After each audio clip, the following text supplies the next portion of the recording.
everyone. My name is Gene Axios. I have the great pleasure of serving as the president and CEO for CHC, Creating Healthier Communities. We could not be more excited to see all of you this morning as we actually kick off the launch for the Leadership Council for Healthier Communities. I do want to start off as the leader of the organization to recognize all the individuals that actually made today possible. I want to first of all thank my amazing team, Andrea, Tyler, Morgan, as well as Leanne, who's in the back, and also our amazing partners, Liza and Kim. Had it not been for them, today would not have happened. So I just want to acknowledge and please give them another round of applause. And it's also critically important to acknowledge the partnership and the strong relationship that we have with our board of directors at CHC, Creating Healthier Communities. I would like to acknowledge our board chair, Eric, who is joining us here. Eric, please raise your hand and just be acknowledged. I also want to acknowledge Howard Miller. Howard, please stand and be recognized. Howard is really the reason why we're in this beautiful space today, actually giving the launch. So I just want to acknowledge him, and of course, all of our board members who are joining us via live stream. Just want to thank you for your ongoing partnership and support as we have gone over the last year to bring this actually to life. Let's begin with something that we all share, and that is time. Time is our most precious resource. It is finite, it is irreplaceable, yet in America, like we mentioned in the video, how long we live and how well we live is oftentimes determined not by our potential, not by our choices, but actually by our zip code. Think about this. In New York City, riding the subway from Midtown to the Bronx costs you nearly a decade of life, 6 months for every minute on the train. In Manhattan, neighbors who are just a few blocks apart on the Upper East Side and in East Harlem are separated by 20 years of life. This isn't just about numbers, it's about lost time. Birthdays never celebrated, graduations that are missed, relationships that are shortened, lives that are frankly interrupted. It's about lost opportunity, lost potential, and lost generations. And here's the actual truth. When community health declines, everything else declines as well. Families struggle, businesses weaken, economies falter, and trust erodes. And when communities actually thrive, everything thrives. Families flourish, businesses succeed, economies grow. The equation is very simple, and you'll hear from our first panel this morning. Healthy communities actually fuel healthy businesses. And we know this. Deloitte actually indicated that improving health across our country would actually add 2.4 trillion to GDP by 2040. And corporate profits would potentially increase by over $763 billion. So companies that prioritize community health attract better talent, earn more trust, and stay competitive. It is a business imperative no leader can actually ignore. For too long, corporate social responsibility was seen oftentimes as charity, that you just wrote a check, you sponsored an event, you did a fundraiser. However, the world has changed. Today, employees, customers, and investors expect so much more. Over 80% of Americans believe corporations have a responsibility to strengthen the communities where they operate. Over 70% say that corporations should help solve systemic issues. In a polarized, skeptical world, trust is extremely fragile, and once lost, it's hard to regain. That's why community health must no longer be seen as a charity, it is actually strategy. So welcome to the launch, hosted by Creating Healthier Communities. For more than 70 years, we have been proud to serve as an organization that unites nonprofits, businesses, foundations together, all around focused on addressing community health and well-being. We mobilize about 5,000 nonprofits on an annual basis, 1,300 of which are part of the CHC network, to actually improve community health and well-being through volunteerism, through community engagement.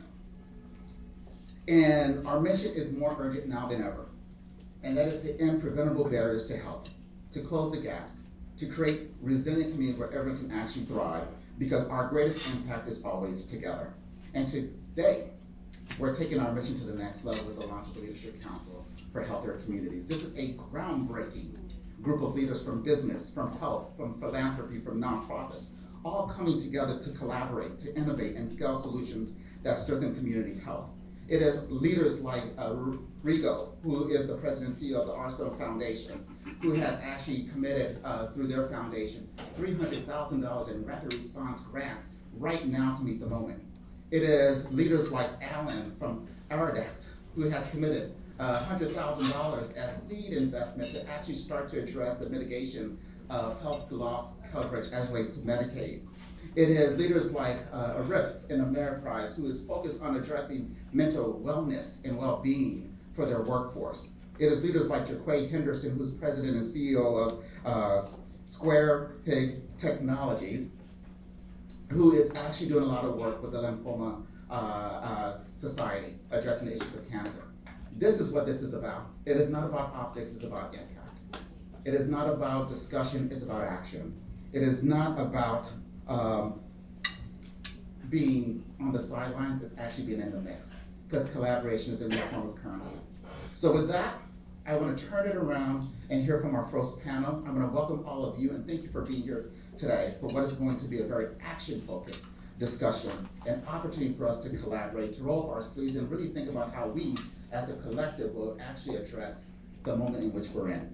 So I have the great pleasure of actually introducing our first panel. And please join us as I call your name. This panel will be focused on healthy communities and healthy economies. We have the great Sabrina Spitaletta, who is the Senior Director of Public Health for the Employer Action Exchange over at Milken. We have Dr. Ashwin Basan, who's the Senior Fellow, Health Policy and Management at Yale School of Public Health. We have Arif, who's the President of Ameriprise Think. We have Andre Belalou, I'm sure I butchered that, Andre, please forgive me, who's the head of financial service industries at the World Economic Forum. And we have Courtney Gray Hope, who is the Global Health Co-Chair and U.S. Chair for Element. Ladies and gentlemen, please welcome our first panel.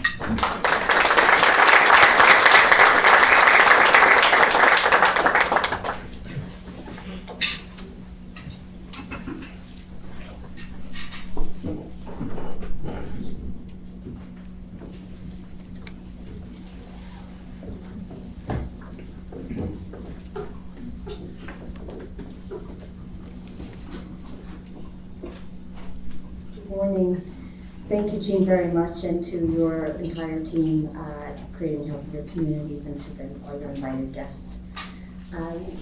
This morning, we're here to start the conversation off in terms of the healthier communities. All of you are either in a local community with a global reach or national reach. You're an employer or a nonprofit. You're working together or will be working together.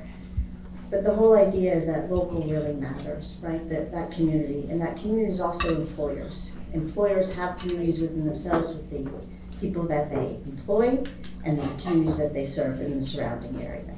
So the way we're thinking about community is broadly, but also specifically, and then how to connect those communities for that larger impact. So with this, before we get started into our discussion versus just a moderated panel, there's three ways I want to frame our conversation. One is focused on this macro, this big picture, right? This reality, this grounding of what's happening in the world, where we are in 2025. Then moving to people. People are at the center of this human-centered approach. And then the last part of our discussion focuses on that resiliency, or what is sustainable, what is that platform, what's last. So to start, Arif, I want to start with you in terms of you're a leader in Ameriprise, but also as a part of this leadership council. So I want to start with why. You've been in the financial industry for decades. You have this larger focus now on, over the years has grown, right? Of course, in terms of well-being. So from a macro level, I want from a one leader, you're at the intersection of business, community, and these health priorities. Why take a bigger stance, and what do you want to model? Well, I think for me it's both personal and professional when I look at it. Personal because I'm not a healthcare professional. I'm a consumer of healthcare.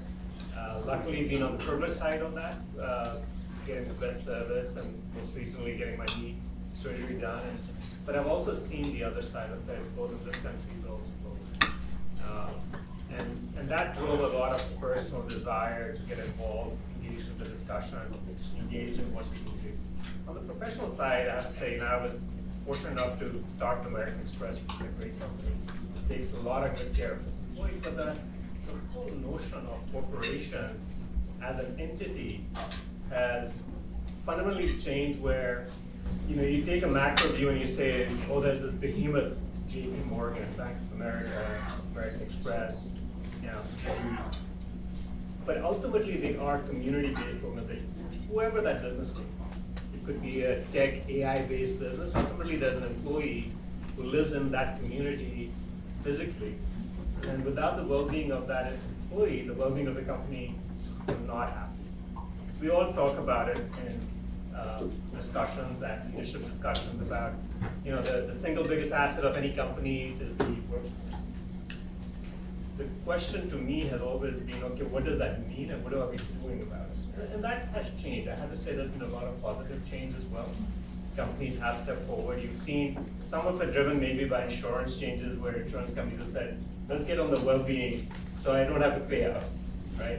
But companies have also realized that productivity can only happen if you have an engaged workforce. And engagement does not happen just solely because of compensation or career. It is complex formula. But ultimately, the employee has to feel that they're a part of something that they can personally stand by, right? A different discussion, if I recall, in the 90s and maybe before, when I entered the workforce in the 80s, late 80s and early 90s, you brought a professional self to the work. You wore either a suit or you wore khakis and a blue blazer. I'm talking financial services. And that was dressed down. So you left your personal self outside the door. You had to behave in a certain way, right? You had to operate, it was called professional. But that's going to change now. And whether it's the millennials or other generations that have forced it, they want to be true whether they're inside an office or they're outside an office, right? So you have to embrace that. And that involves all aspects of diversity, lifestyles, right? So I think companies are starting to get onto that. So those are the two main reasons why I personally think this is a very important discussion for us to have. And it can't just solely be the responsibility of the public sector. The private sector is the largest employer when you think about it globally. The private sector has the largest amount of resources. And unless they step up, the public sector can't really do much. So you want to lead by example, and you're in a position to be able to take that organization with you in that alignment. And the change of the multi-generational workforce is that this is not just any one generation, this whole person health and wanting to achieve your ultimate, perform well is at any age, right? And so that success and so that investment. And to be able to do that, I wanted to turn to Andre, because you also have to be aware of the larger environment, right, and the risks. And you have incredible experience and research in terms of the work that you've done, and 20 plus years in terms of the risk report at the World Economic Forum. And if there's some trends or some insight you could share from that for the leaders in the room and listening in, because that helps their scan of the environment, right? Figure out how they can act using this great research and insight. You could share some pieces of that. Thank you. Thank you, Sabrina. Just for those who don't know, the World Economic Forum is a nonprofit that essentially our mission is to bring the public and private sectors together to solve the world's biggest problems. As we just heard, the public sector can't do it alone, and certainly the private sector can't do it alone, but we have seen shifts over the last couple of decades, not only on where a lot of the action is coming from, where the expectations of where action comes from. If you look at, and I think we're going to talk a lot about trust on this panel, when you look at what people trust in today's world, institutions that they trust, business has been going up, generally speaking, not all businesses, but business in general has been going up, whereas other institutions that we used to rely on, the trust factor has been going down. So people expect a lot more of their business leaders, and they expect a lot more of their business institutions, not only the ones that they may do business with directly, but ones that are pretty present in their community.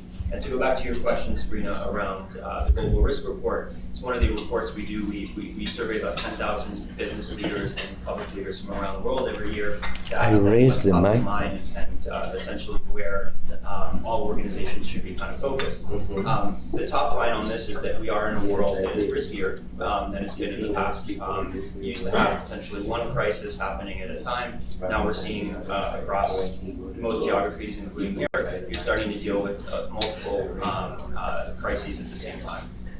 Those were a few years ago defined very much by climate risks, but you see a host of other issues now, geopolitical, other things that are happening as well. But what I hope was maybe an inflection point for the business community, and I was thrilled to be on the first panel because it's hard to have your talking points stolen. But unfortunately, Jean did that, so I'm going to repeat a bit of what you said, but so just bear with me. But essentially, one of the interesting things that I hope was an inflection point as far as the business community really stepping in, not as a charity, as Jean said, but something that's a business imperative, was the pandemic. So we did a lot of research during the pandemic around organizational resilience, what it would take for businesses to be resilient in the face of crises and shocks such as COVID-19. What was really interesting is we started this thinking that this would be very focused on operations, things like that.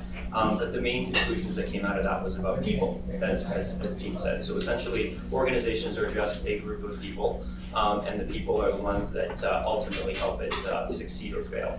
And one of the interesting things in the research and the surveys we did during the pandemic, asking about what that essentially looked like, was that yes, communities were increasingly online, we do a lot more in Zoom, et cetera, but fundamentally, every institution, and in my case financial services, but others, as Jean said, is anchored in a community, or in most cases, communities around the world.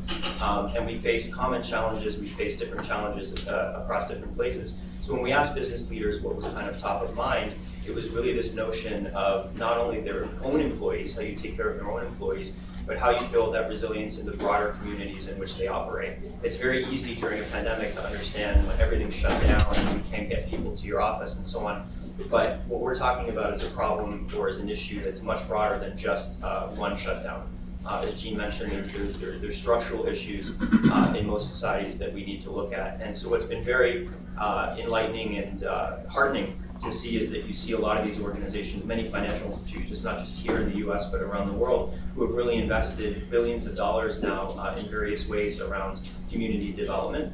There's obviously still a lot to go, but I think what's most important is we saw the pandemic that there was a mindset change. And for now, at least, we haven't seen kind of any distinct kind of pulling back despite the political environment. So hopefully that's a trend that continues, and hopefully this was an inflection point that leads to better outcomes down the road. Thank you, Andre. So another takeaway from what you're saying, there's multiple contributing factors, and there's points in time, even if unfortunate and with great loss to the world in terms of a pandemic, that there's a resilience that came from that in terms of how to do better, how to rebuild, how to rethink, and then you talked about mindset. And that being across generations, up to what you were talking about too, and how that is pulled through, and not just at that point of time when we were in great distress, but how we pull through stronger. And so that in itself being resilient. And so that strategy carries through, and where you were a great lead in when you were talking about trust, because people need to trust that strength will be there in our systems, in our communities, in our health, right, in our employment. But without trust, what do we have? And so, Courtney, your work, long-standing and for decades as well, especially from a health component, what are those trends in trust, and what are those observations that you have that I know are nimble too, because of the movement and the pace that we operate in this time?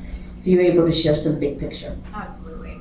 It's a pleasure to be here. And I think from the opening words in the video and what Jean was saying at the top as well, I mean, trust is probably, I believe, the most important conversation we have to be having in healthcare and quite frankly across the board. So it really does anchor the conversation today.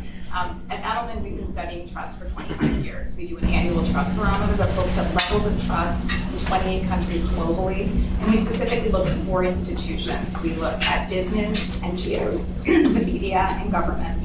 And in addition to those 25 years of looking at trust broadly, we've also been doing a special deep dive report into trust in the healthcare sector specifically.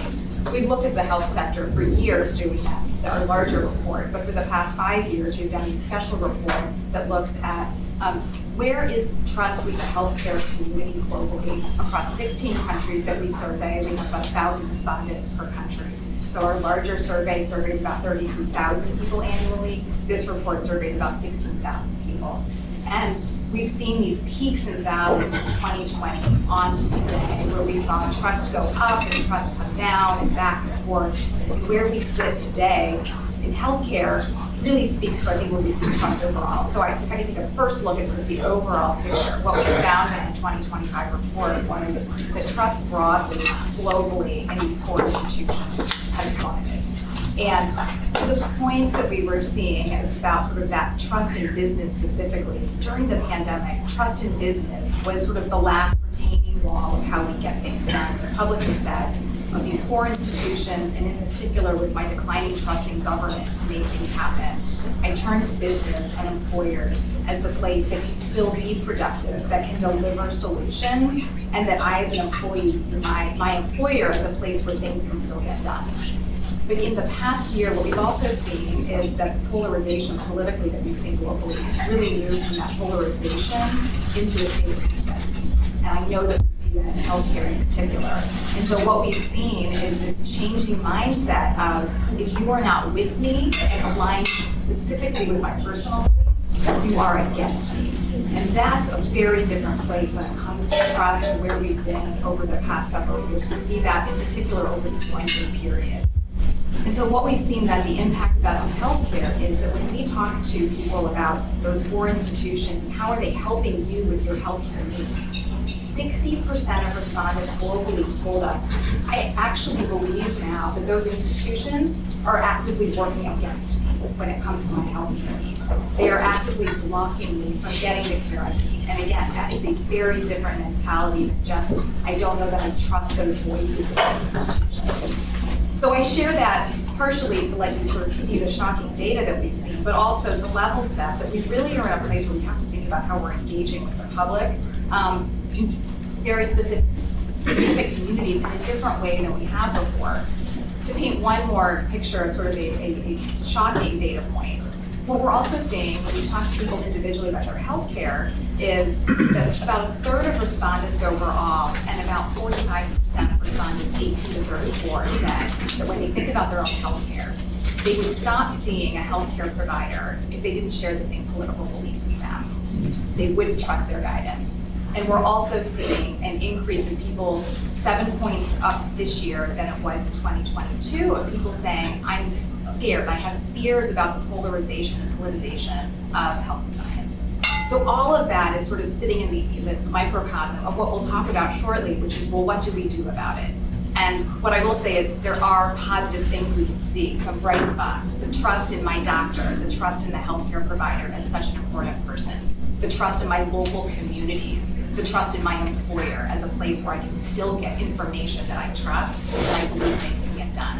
So I know we'll talk about those pieces as we move forward, but I do think understanding sort of where we are with that trust in that state of our institutions and where that trust has moved. It's not gone, it's just shifted to other places. Thank you, Courtney. 2 reflections from that. One, there is merit or value in that consistency of and transparency possibly of if when you don't have all the answers, right, whether employer or physician, to have that open communication. I know that comes through our work with risk and resilience, but I wrote that down in terms of that predictability or consistency, so they are building that trust. But then what, on the flip side of what you shared, it sounds like the feedback that you've gotten, people feel threatened quite a bit and unsafe. And when there's this rising feeling of not being safe, right, that creates more uncertainty, and more divisiveness in terms of where they're landing in terms of who they trust, especially for healthcare. So I am looking forward for us getting into when we get to the people part. But for Dr. Hassan, as a practicing physician, former New York City Health Commissioner, the largest public health department, I think, globally, right? A professor, a leader across academic and research spaces. I want you to tap into all of that as you're hearing and know from your colleagues the global risks from a financial perspective. So the economic, the trust, the health, hearing individual leaders of industry wanting to be more out front.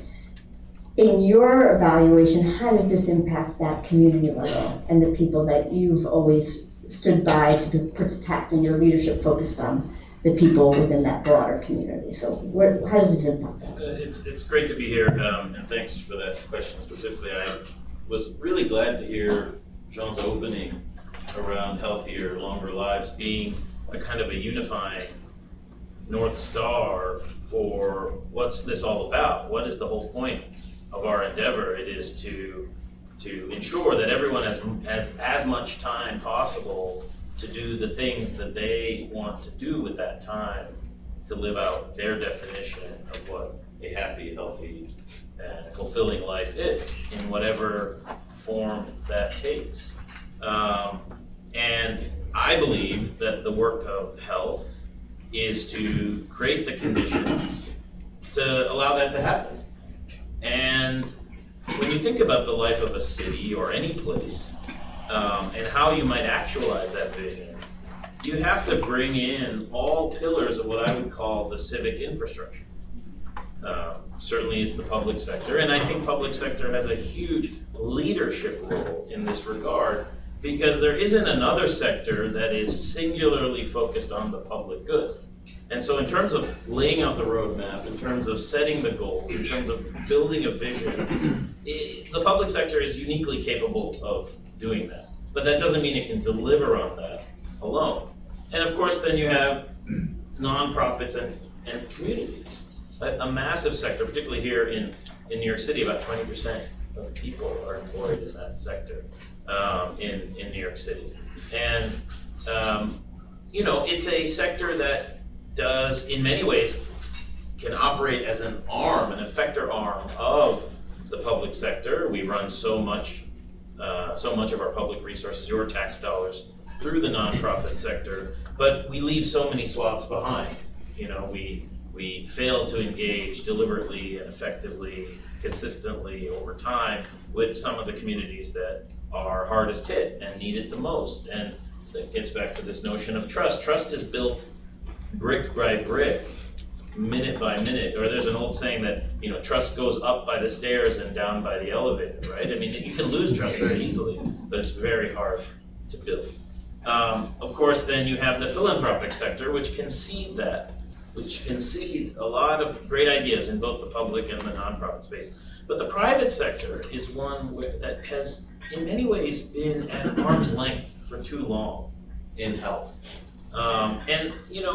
I think it's a little bit of a failure of imagination on the part of our public leaders, but it's also an evolution that's happening within the private sector to realize that our fates are intertwined, right? Our fates are ultimately intertwined in that big project of improving health and extending time and the quality of that time.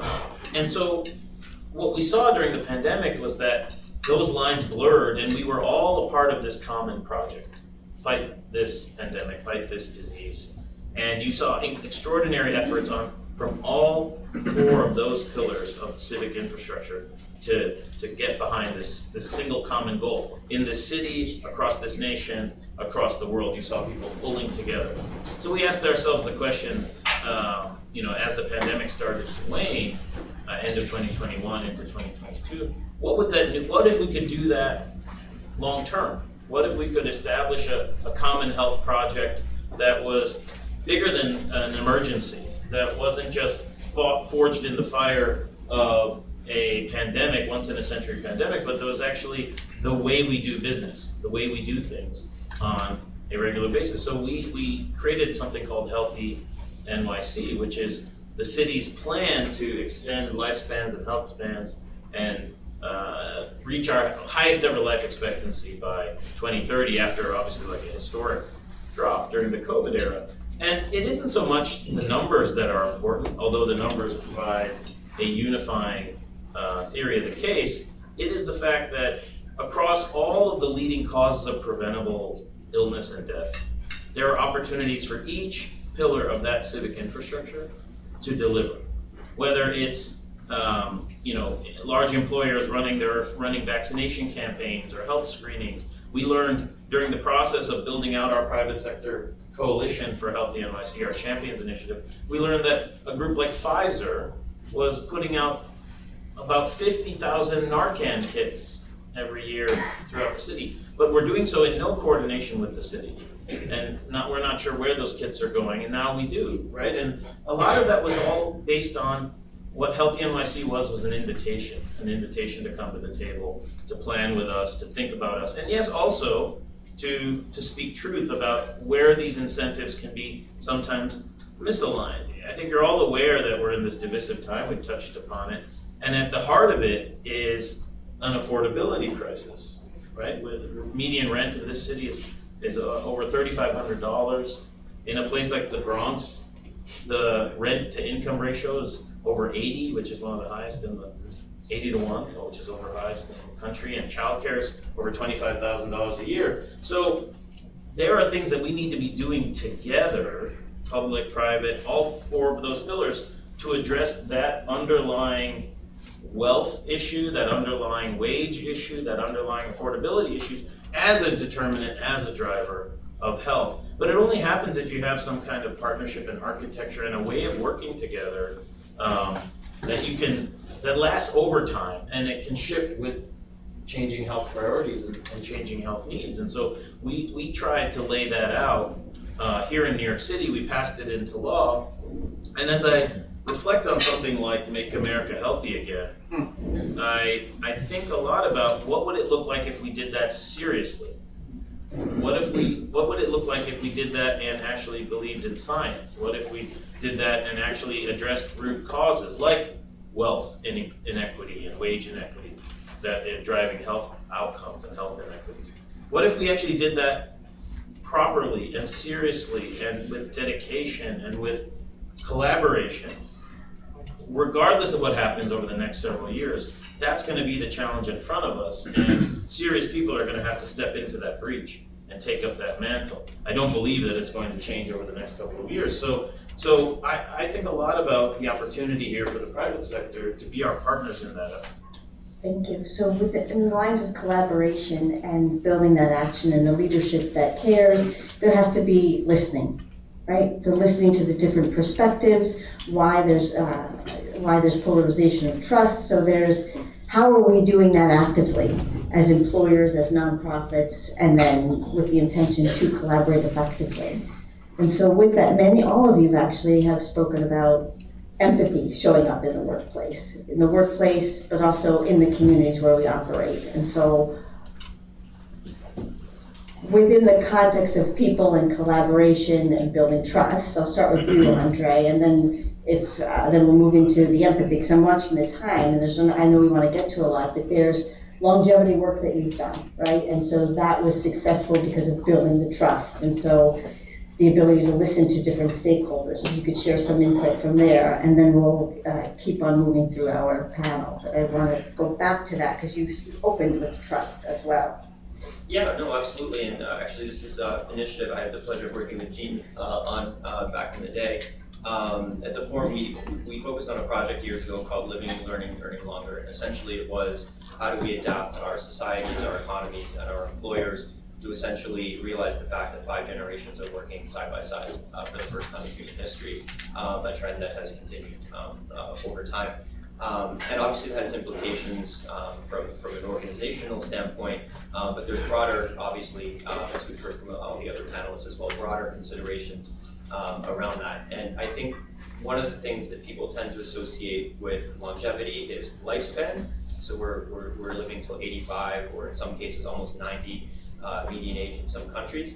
But what was mentioned earlier, health span, is arguably more important. So we're living longer, but are we able to be active, or are able to live a good life? Because it doesn't really make sense to live much longer if we're not able to actually benefit from those years. And there's a lot of steps that employers can take, in particular the private sector can take, kind of to help with that. And we've seen kind of a touch and go as far as employers really investing in this. When we asked employers, what are you doing organizationally to look at 5 generations working side by side, it was actually very disappointing to find out that you had maybe one anecdotal example here or there, but there wasn't kind of a more systemic thinking, especially at the C-suite level, on what this would look like in the future and what organizations were kind of already looking like.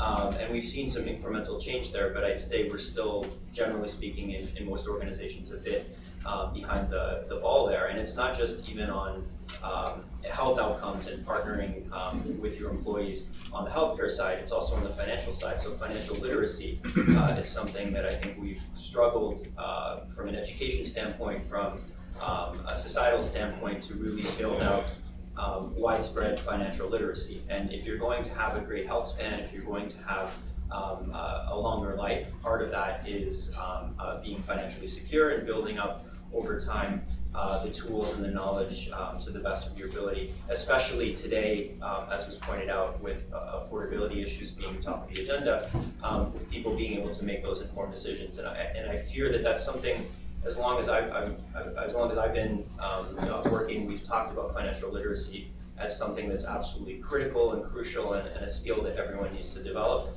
And yet we've seen, if you look at the data from around the world, here in the US, but also in other countries, you've seen over the years that we've barely kind of made huge progress in having kind of more widespread literacy. And again, this is not something the private sector can do by itself, but it's something that, as was mentioned here earlier, we've seen more and more people try and align their beliefs and align their expectations with their employers, and you see people leaving employers all the time when they feel that's not the case. And part of that is, again, investing in your people. It's one of those cliches. Everyone says people are an important asset, we must invest in our people. But generally you see that the investment is not systemic in the way that we might have expected, given some of the challenges we're seeing. So that's one of the areas I think that the private sector has some more work to do, in collaboration, of course, with the public sector, which was, as stated there, brings that crucial leadership component as well. And we've started to see a bit of it, but I don't think we fully grappled with a lot of the changes we're going to see organizationally, but also societally, from the fact that we're living much longer than we have in the past. And we have now a situation where, again, you're going to have 5, maybe down the road 6 generations kind of working side by side. And what are all the implications that means for our organizations and society? Thank you, Andre.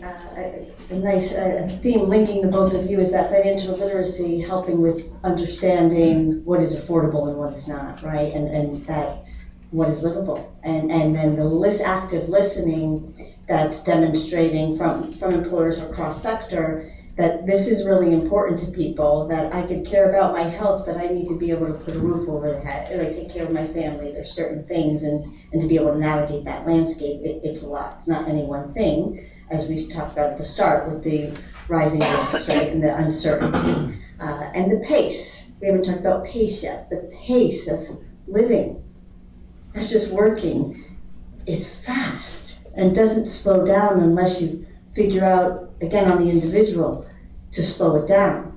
And so there's this onus on the individual that things are becoming harder, right? The cognitive load as well. And I know, Alf, that was important to you in terms of why the investment in mental health as a leader.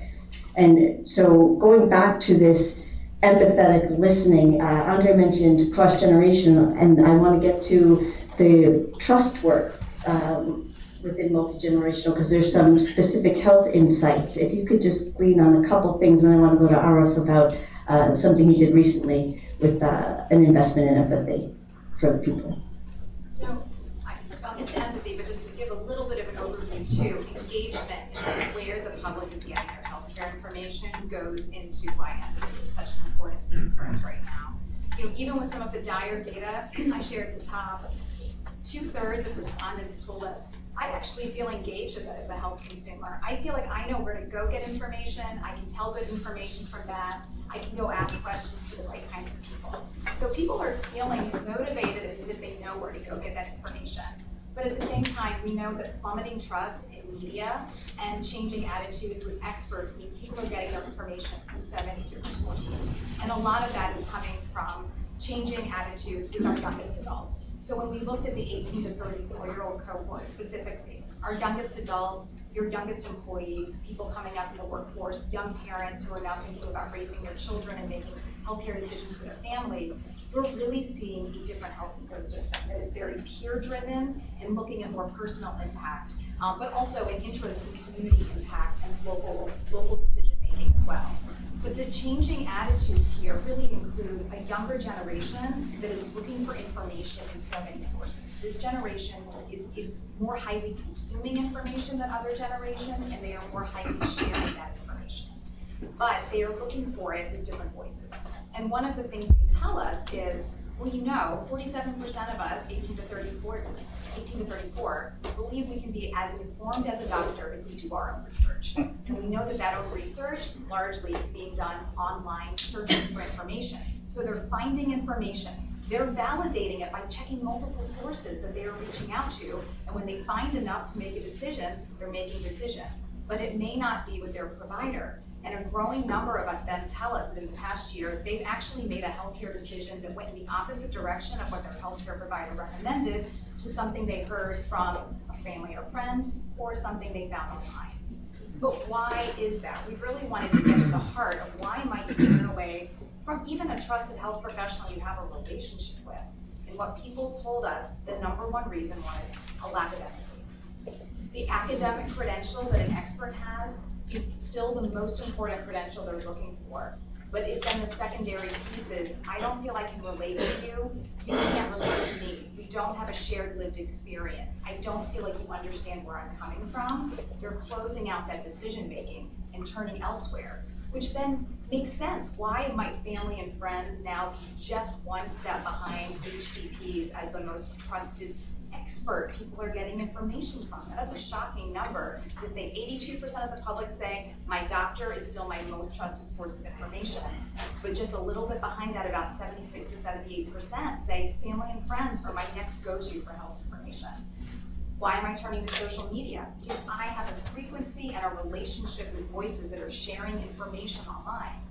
Young adults tell us they are very interested in getting health information from medical professionals online, but they're just not finding enough of them. So they're turning to other people who maybe share a disease area, come from a similar background. We live in the same community. So you see where that relationship, that personal really comes into play and starts shaping what we're seeing. And so the idea that you could be turning to someone that's not a professional becomes part of where we really need to think about how we're engaging at that community level and locally in different ways to make sure we're bringing the information to people where they are. And this isn't just young adults. We're seeing changing trends with older adults as well, but we do see it in a highest level of change with our youngest adults.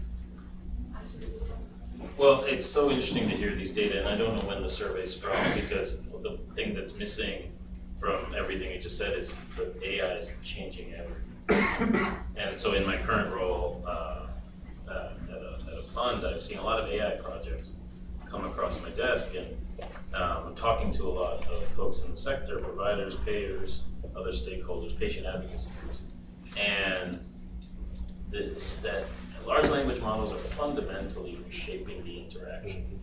A recent survey, I think it was Kaiser, said that 70% of patients feel comfortable going to an AI agent, at least for first pass information on a health condition. And a similar percentage said that they expect their doctor to be using these tools too. Not as a substitute, but as an adjunct or validation. Because I think what AI is showing us is that none of us can process the vast volumes of information that are out there. I'm not a techno-optimist, I'm a techno-inevitabilist. So the idea that we can sort of hunker down and protect and fight back, it's happening under our noses. And the question is whether we're gonna shape it for good for making care safer, for making care more trustworthy, for making care more equitable, for making care more accessible, or whether it's just going to shift around, the current status quo, whether we're just going to see a big, M&A wave in the sector as, payers become less relevant and providers become more powerful. So, look, I think that this is so interesting because I think this technology is reshaping the very notion of trust and the very role of clinicians, which is that asymmetry of knowledge and that credential has been how we've worked for our entire history. And now you can have patients who genuinely walk in with as much or more information than you have It's about the providing topic, agency which and is access. wonderful on one level, And- and really we need to figure out how to manage that relationship, and it shifts our role as steward, as partner, as coach, as navigator, and less about as educator, less about as didactic, unempathetic. I think it makes us lean more into things like empathy and caring because they know that they can get information elsewhere. There's a reimagination of work, roles, what collaboration looks like because of the disruption.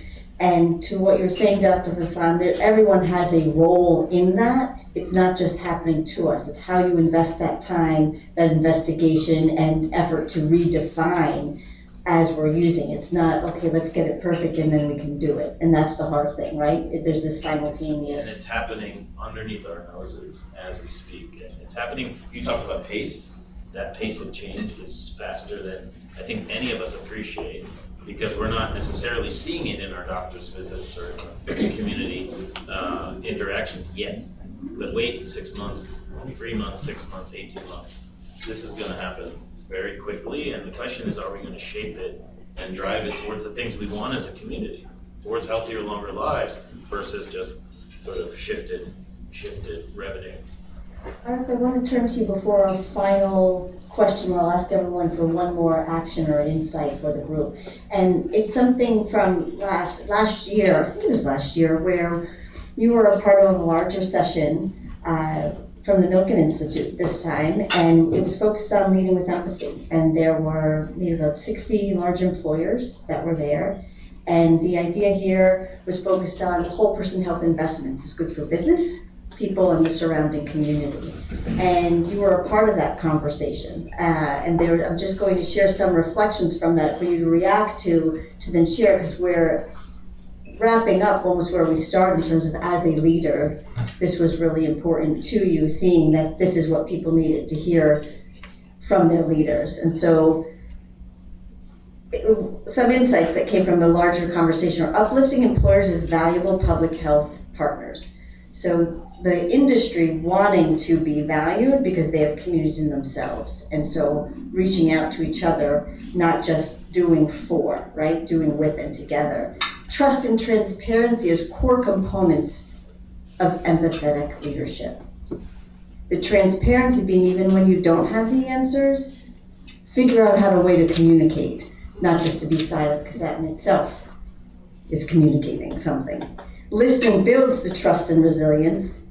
And then the last piece was uplifting employers as, the last one was listening builds trust and resilience. And so you've demonstrated that within your organization with different things you want to do, but even more so here, what you're trying to lead and be a part of. So if you have any reflections on that, that you want to share, and then we'll go through the group as any final comments. It was interesting, I think, the 2020 life-changing moment for all of us, but for companies, it was not only just a resilience, but how do you actually operate, and frankly prepared us for this evolution. I think Ashwin mentioned, companies are going through evolution. How do you engage with employees? Just a small anecdote where one of the biggest things that we lost when we went virtual as employees, as corporations, was you couldn't tell what that individual was feeling like or doing, or even physically, whether they were in health or not, or in good shape, because they're all on Zoom screens, right? And so one of the things we started as a company was to have weekly engagements with individuals. So leaders had to reach out and engage with the individual. And a colleague of mine coined this term, which at that time we all laughed at, but certainly made a lot of sense. So HDR, heavy, direct, real conversation. You know, like, but it was just reaching out and not talking about work, but just talking about what's your physical, are you in a place that you have access to things, or if you're taking care of your kids or parents or yourself, what's happening with you, right? So I think it created a different level of listening and empathy. I'm not saying consistently this was applied, everybody did a great job, but I think it created the opening for leaders to engage in a different way. Fast forward now, one of the things that we are challenged with as both a company, but I think as an industry, is we've asked people to come back to the office. And come back anywhere from 2 days, 3 days, 4 days, some people are even doing 5 days a week. And what we are starting to see a lot more, and I deal with this daily, is because of the 5 generations, people are not only dealing with their own issues, they're also dealing potentially with aging parents who are in the house, or they're taking care of them, young kids that they're taking care of, other people, and so on, right? And then, as you said, the environments become much more intense with all the issues. And what I felt very strongly was we did not have an ability to engage, to talk to employees, particularly about mental wellness. In the past, it's been a stigma. It's been a topic that nobody felt comfortable engaging, particularly in the workforce. You never ask somebody, "Are you okay?" Right? And physically, you can ask if you see somebody wearing a cast or a bandage or not being well. But part of the reason, and not a lot of employees of mine told me the reason they're not reluctant to come back to work is because they still feel scared to enter public transport, mass transit, because of pandemic effects. Groups of people scare them. We have a big operating center in Minneapolis, and as you know, the events following George Floyd in 2020 created a real challenge for that city, particularly in the downtown area. It still is. There's been a large rise in crime and other issues, and it's pretty empty because a lot of the companies haven't come back. The physical footprint has shrunk a lot. So those things prompted a desire to engage in how do I equip myself, but also my other leaders, in being able to talk to employees about mental well-being and what can we do as the company has put resources, right? So our healthcare package, benefits package includes wellness components to this, access to mental health counselors, insurance-based for it, things like that. So companies are also stepping up, but till you have that conversation, a lot of employees don't even know those resources exist. So how do you get them? Thank you for that. And I remember you also mentioning that your business evolving as well, where the more, especially when it's client relationship, that there's more of what you see from your employees was also coming from that. And so there is an investment from a business, there is an interest, there is an effort in terms of how we listen empathetically, how we act upon that, how we then invest, and that transcends into our broader communities. One other thing that just finished with saying, it's a bit of a sell for my company, but we switched so we're an investment firm, we switched our metric for clients from investment grade of return, which we still provide, but really about financial confidence. And that's the yardstick. So it's measured, it's reported out to that client, and it's based on like for peer group, right? So it doesn't matter whether you have $10,000, you have $10 million. Are you confident in what you want to achieve? It could be short-term goals, long-term goals, right? So that confidence, it goes back to what you're saying, financial literacy is a huge component. We want more literate consumers because that benefits us as a company, but the investment is not there in the country yet to really drive it in a mass way. My kids got exposed to the stock market game in middle school. And I was like, what are you talking about? I mean, yeah, capital markets is an important thing, but They didn't know what a checkbook was. They didn't know, you know, what FICO or how do you actually establish yourself, right? What's budgeting? And that's critical that we reinvest in that space. Thank you. So we get final comments from Andre, Ashwin, and Courtney momentarily. But just to wrap things up, we had big picture. We have big picture in terms of macro, whether risks and change, whether it's economic, business, community, but the importance of collaboration. It's not off the shelf, it's not what was done 5 years ago, 15 or 20, it's redefining and reimagining that, taking into that human-centered approach, right? Because we heard about trust and empathy and longevity and not discounting, if we want healthier communities, healthier people, we have to also think of needs, whether it's financial stability, affordability. So these are all factors that have to be looked at in a comprehensive way because we're focused on people. And with that, the investments of healthier people, healthier communities, and thriving, whether economically and health-wise, we have to consider all those elements and each other's expertise from the different backgrounds, whether for-profit and industry, nonprofit, academic, government, because we all have something to offer with that. And so with that, Andre, I'd like to turn to you and for closing thoughts and to thank you, Dr. Vassan and then Courtney, and then thank you for that last bit as well that you just provided. Andre.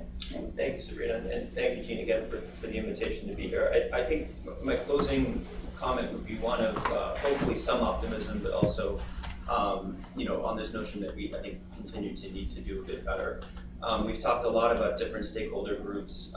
They've tentatively maybe moved in one direction.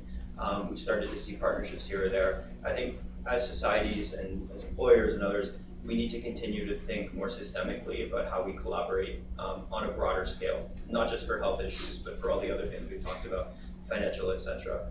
I thought I was not going to talk about AI, but I'll just mention one thing about AI as well. We're obviously, like most many organizations right now, focused very much on the implications of AI. And I think we look very much at using ChatGPT on a daily basis, things like that. I don't think we've had honest conversations in our societies, in our elections, etc., about the profound impacts that AI is going to have, that are having now, but the pace, as you mentioned, is going to accelerate over the next 3-5 years. So if we're here in 5 years, it's going to look extremely different. We looked, for example, at 20 industries and what the implications on workforces would be with the adoption of AI at the scale that it's going now and even turbocharged down the road. And we found that over half of those industries, that in 5 to 10 years, you could theoretically automate over 50% of jobs in all those industries. Financial services was actually number one in most of those cases. Imagine if that actually comes to bear, what the implications that has for our communities, for our societies, etc. And I don't think we've really had conversations like that. The number one job in the United States is driving, so truck driver, taxi, etc. Anyone who's been in California, you've already been able to go in driverless cars. They're fantastic. I love using them. But imagine the implications on society if you wiped out, for example, that one profession with driverless trucks, driverless cars, which is the direction we're going in. And I think as communities, we need to be very careful on the public side and the private side to really have honest conversations about how we, first and foremost, as the point was made earlier, how these technologies can augment our workforces and our societies rather than do anything around replacing things of that nature. But just more broadly around AI, when it comes to healthcare, financial services, etc., I think we just need to be more systemic. I think it's very different to be a leader today than it was 5, 10, 15, 20 years ago, certainly a CEO. And I hope that we'll continue to see C-suites and public leaders really step in more. We have learnings, we've seen things that have worked, we've seen things that have not worked, but unless we're more deliberate and systemic on a broad scale, we're going to continue to struggle, I think, to get to the outcomes that I think everyone in this room would hope to get to sooner. So that would be my call to action, that we use forums like this and forums in other areas, including our own, to make sure that we're having these conversations, that people are really working towards action and not just paying lip service perhaps to what they deem important, but are not actually putting that effort behind it. Well, you're all here, many of you representing large private employers, because you know you're a part of building health in the communities that you serve and the communities in which your companies thrive.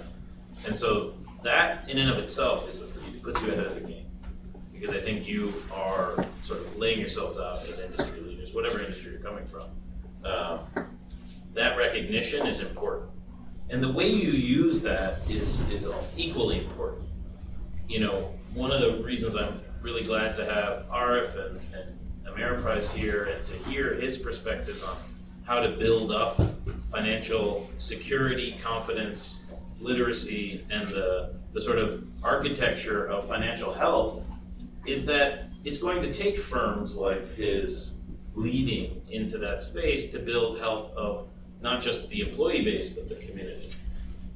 But I also think that we see quite often, and having sat in the seats that I've sat, employers only raise their voices when they see a problem, right? So I don't like what I see on the subway. I don't like what I see on the streets.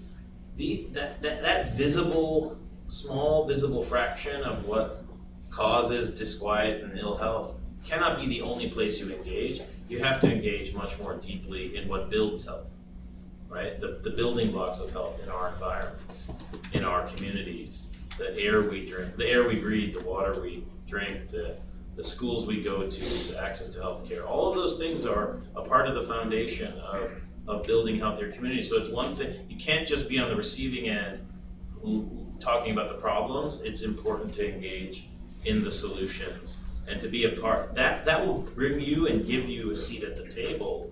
And I encourage you really to push your leaders. We're at a really challenging time in political leadership, as you all know, and you have some voices in the space pushing the private sector away. You have some voices in the space pulling them in close, and maybe sometimes too close.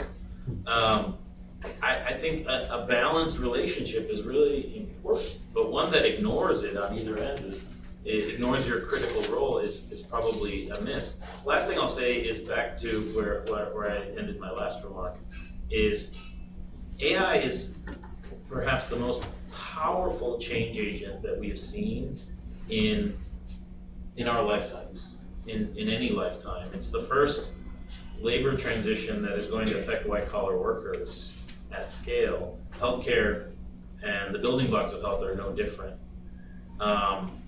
And so as you're thinking about how to support your employees, how to enhance their EAPs, how to build up more financial health and wealth for them so they can be resilient to the ups and downs of changing health, I think it's important to put more power back in their hands using tools that they're using in their everyday life anyway.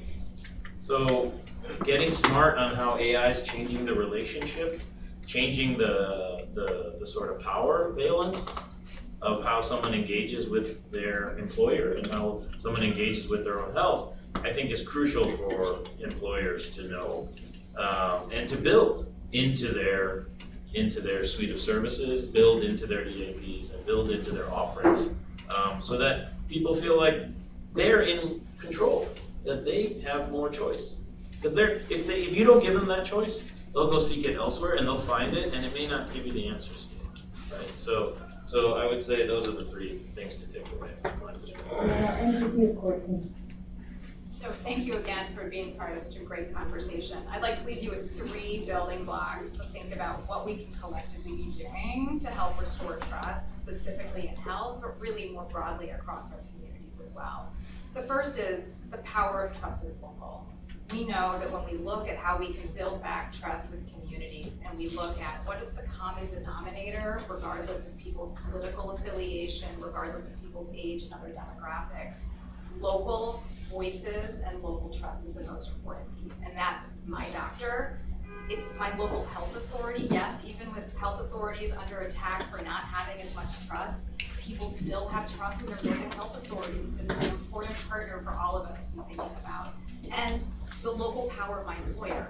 My employer continues to be, even with slight erosions of trust that everyone is facing, my employer is such an important voice in sharing information that your employees trust, that they want to share with their communities.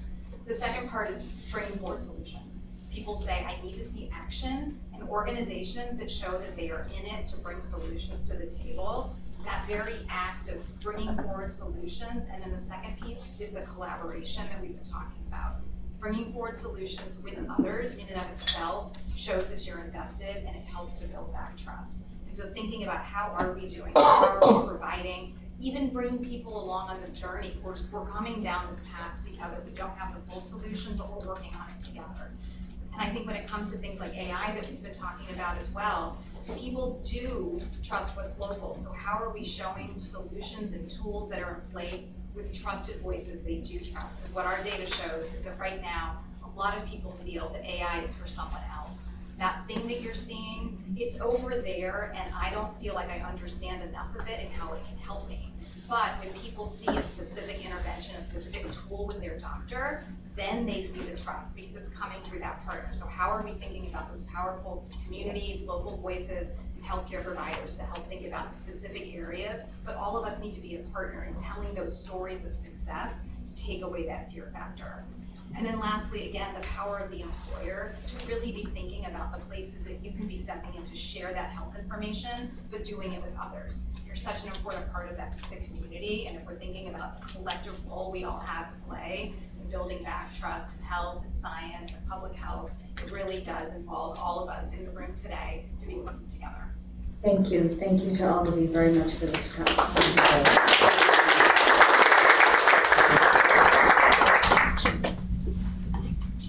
That was absolutely wonderful to our panel.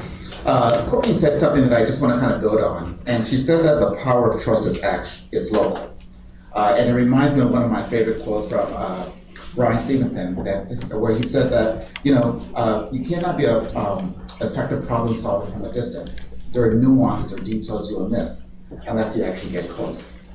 And in this environment, there's a fear of actually getting close. So what I'm trying to do throughout, and what we're trying to do throughout this day, is actually make some connections with the hopes that during the break, during lunch, that you can actually build some relationships to actually get close. That when you leave here today, that you have met one person that's not in your sector or your industry to have a conversation, to think about how are we going to collaborate to drive meaningful change. So the power of trust is local. So I just want to acknowledge the work that Dr. Katie Boston-Leary is doing with the American Nurses Association. Nurses are one of the most trusted professions in the country on the front lines. Or the work that Khalil Gray is doing from BlackRock in terms of financial literacy. Or the work that Jamil is doing representing New York City Department of Education, how critical education is as part of our social drivers of health. And we heard a lot about AI and technology. You heard me earlier talk about Square Peg Technologies and the work that Jaquay and his firm is actually doing to really bridge the gap between what organizations and also what clients and consumers actually need in order to navigate the complexity in which we find ourselves. And now we have the amazing dialogue and fireside chat that's about to take place where we're going to get very close. And we're going to hear about the importance of community voice. We have the esteemed Kimberly Blackwell joining us today. She is the CEO of PMM Agency. She's a founder and a visionary. She's a corporate director and just had received some amazing awards over the couple of days in Washington, D.C. and also California. Kimberly, please join us on the stage. And then we have Dr. Sandra Nichols, who's the founder and CEO of the Samaritan Health Project, Inc., a visionary leader in her own right. You'll get a chance to hear from her. She's a founding member of the Leadership Council for Healthcare Communities. She's a powerhouse advocate for health and human rights in this country, have bridged the gaps of corporate America and also community in a very powerful way. Dr. Nichols, please join us on stage. Please give them a round of applause.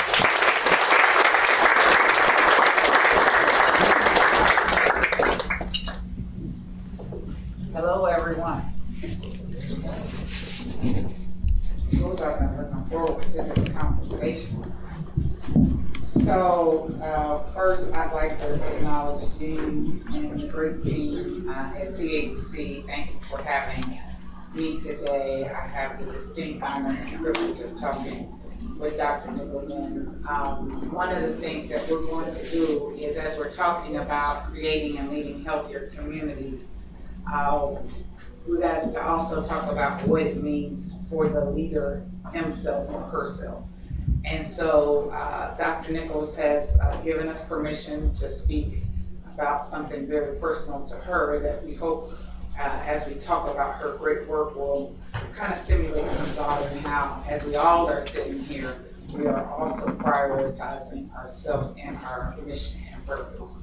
So, Dr. Nichols, here today, I was thinking about the profiles of all the leaders here, and you have covered quite a great span across 35 years in public health, whether it be on the for-profit side, not-for-profit side.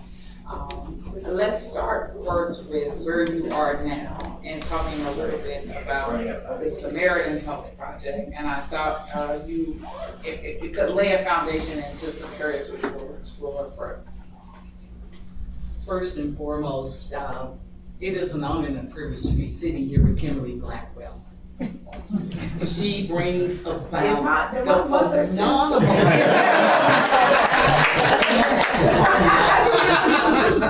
She told me when you were a little girl now. Powerhouse, top woman in PR, top woman in marketing and advertising, you name it, she has really.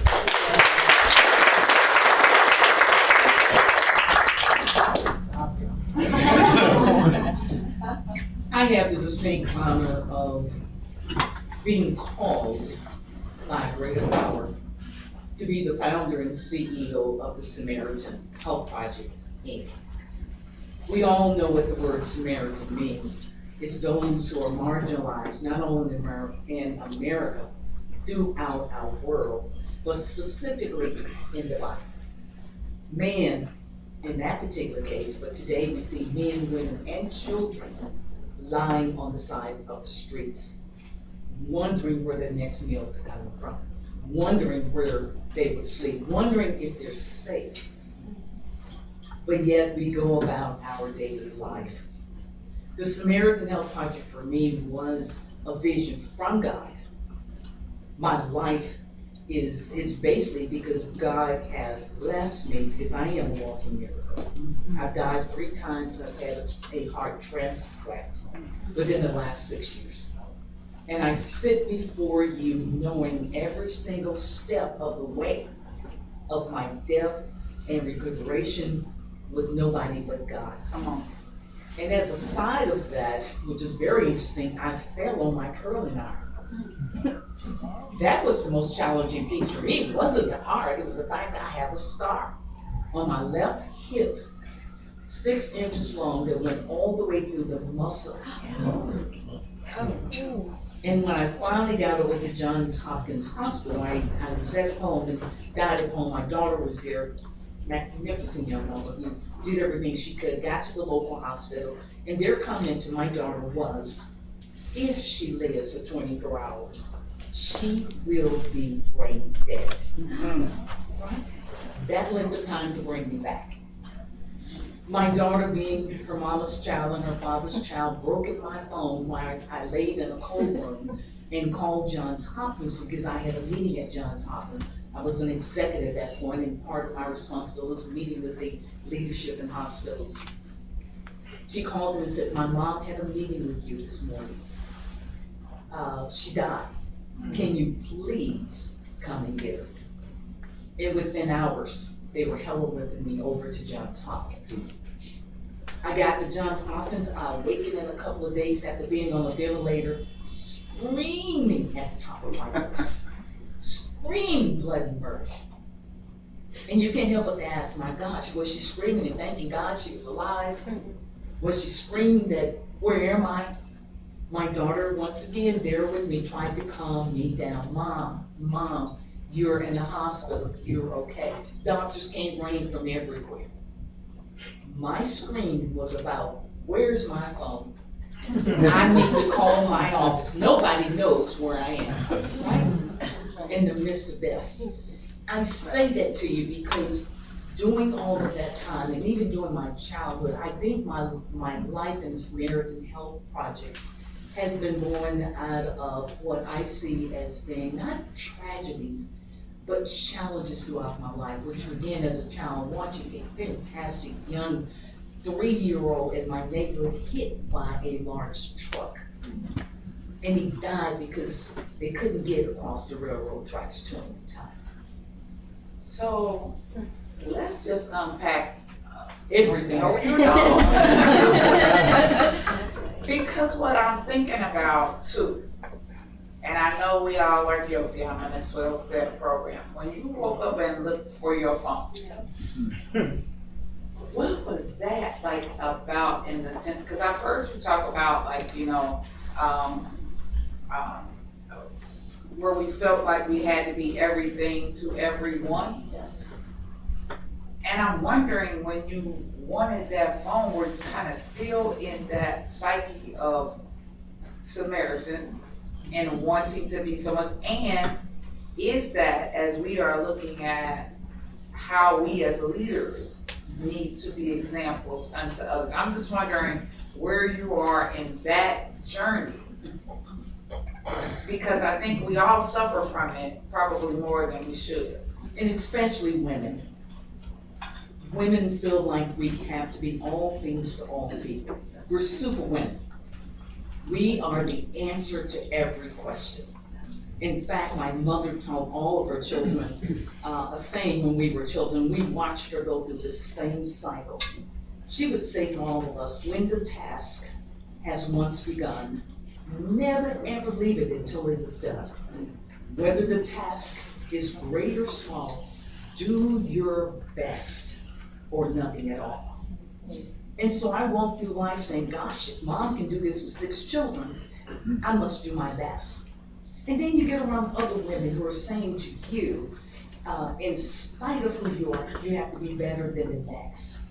You have to do all of these things. Bring home the bacon, right? Cook it in a pan.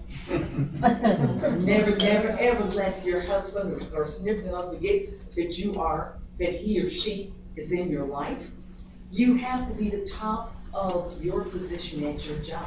I not only did my job, I was happy to take on other people's jobs. And did not know when to stop.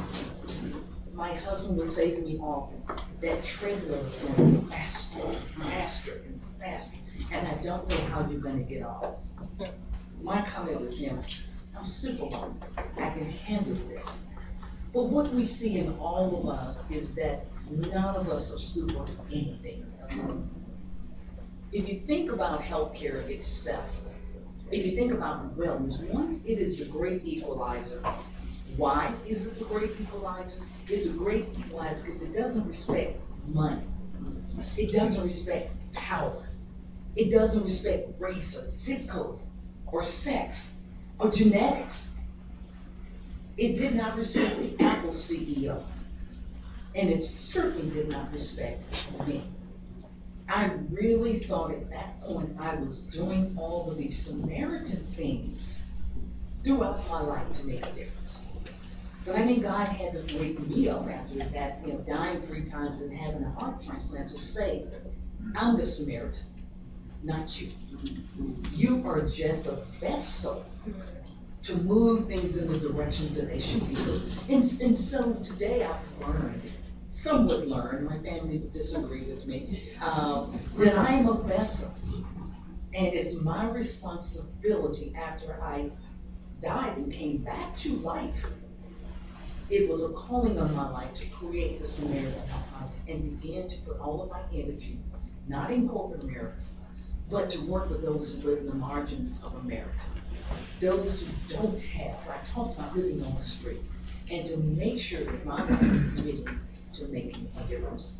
I was gonna go back, because I always love to kind of hear leaders like yourselves, your origin story. And I know coming out of the East End of Arkansas, can you share a little bit about that to even becoming a physician? And I think as we sit around, you served under 2 governors, you've been, in the C-suite of, Fortune 500 organizations. Can you kind of talk about that journey? Because I see that intersection here in the room and how it then prepared you to then take the leap of faith into the Samaritan. From the community, which is what we're talking about today, interconnection of community to leadership roles and back to the community again, right? is where I am. And by the way, the book should be out, according to my editor sitting at the table over there, sometime next year. So I'm not gonna give you all the suggestions. Curling Iron Faith. Yes, I fell on my curling iron. Curling Iron Faith. God knows my name. Wow. That's the title. That's the title. Say it again. Curling Iron Faith. Curling iron Fell on faith. my curling iron. God knows my name. So when you think about the journey of my life, it was always one of watching a servant leader before me, again, my mother, my sisters and brothers, all of us are somewhat servant leader in our home life. I saw that and I knew that's what I wanted to do and to be. And I started off in practice, getting through medical school, practicing medicine in rural America, but saying to myself, this is not it. I'm only helping a few people in rural Arkansas. And I was fortunate and honored to serve, as you stated, 2 governors in Arkansas, Jim Guy Tucker and Mike Huckabee, one Democrat and one Republican, and did that for 5 years. When Clinton and Dr. Johnson Knowles went off to the national offices as president and Surgeon General of the United States. But I saw that as nearing me to Arkansas. And I saw there were limitations in funding, in government fundings, and the things attached to those fundings. And I said to myself, as United Healthcare came along, invited me to join the organization, this is where I need to be because it's the private sector. The private sector has more capabilities and more flexibility with their funds to do something in the community. And I spent almost 25 plus years with United Healthcare and ultimately retired from United Health Group. And certainly in each and every job, I saw the progression and the opportunities to serve people. But it became very apparent that the service I wanted to give, the touching of that service, as Jean actually has just mentioned, the opportunity to really make a difference brought me right back to where I begun, which was in the community, to help those in greatest need, to help those that if the community begin to surround them, we can make a difference. So if we look at our healthcare system, our GDP is at 18%. We're spending about $5 trillion at this point. It was back in the 1970s, I believe, when those numbers were probably considered more controllable, around $74 billion or so. But the challenge we have today is that without any health care, those numbers will increase. We're going through and hearing about today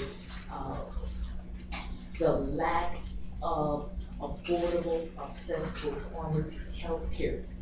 That should be a right for everyone. Is not only being changed in our system, but it's also being shut down. And so the concerns for me and the Scenario Health Project, and I would also say CHC and its leadership council, is how do we bring that intersection together in a public-private partnership to just make a little stone soup? And those of those who don't know, stone soup is taking some stones and putting in some hot water, and we all get a chance to work together to make a difference, because wellness and health care does not respect individuals. With the CHC and again, opportunities like this for Founders Summit, and you kind of talked about us looking at pathways forward together, what do you really think that that's going to take? Like, you know, you have a model that you have even within the Samaritan Health Project. Talk about that model a little bit more, because I was so intrigued by it. The Samaritan Health Project entire goal is to truly engage the community. It's been interesting to me as I've been a student of public health and a student of healthcare all of my life, is that there have been so many things that people do. We're so good at pushing things down to the community.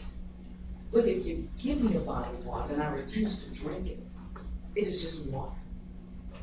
If you as my physician tell me what to do, but I can't afford the medication, you've just given me great advice.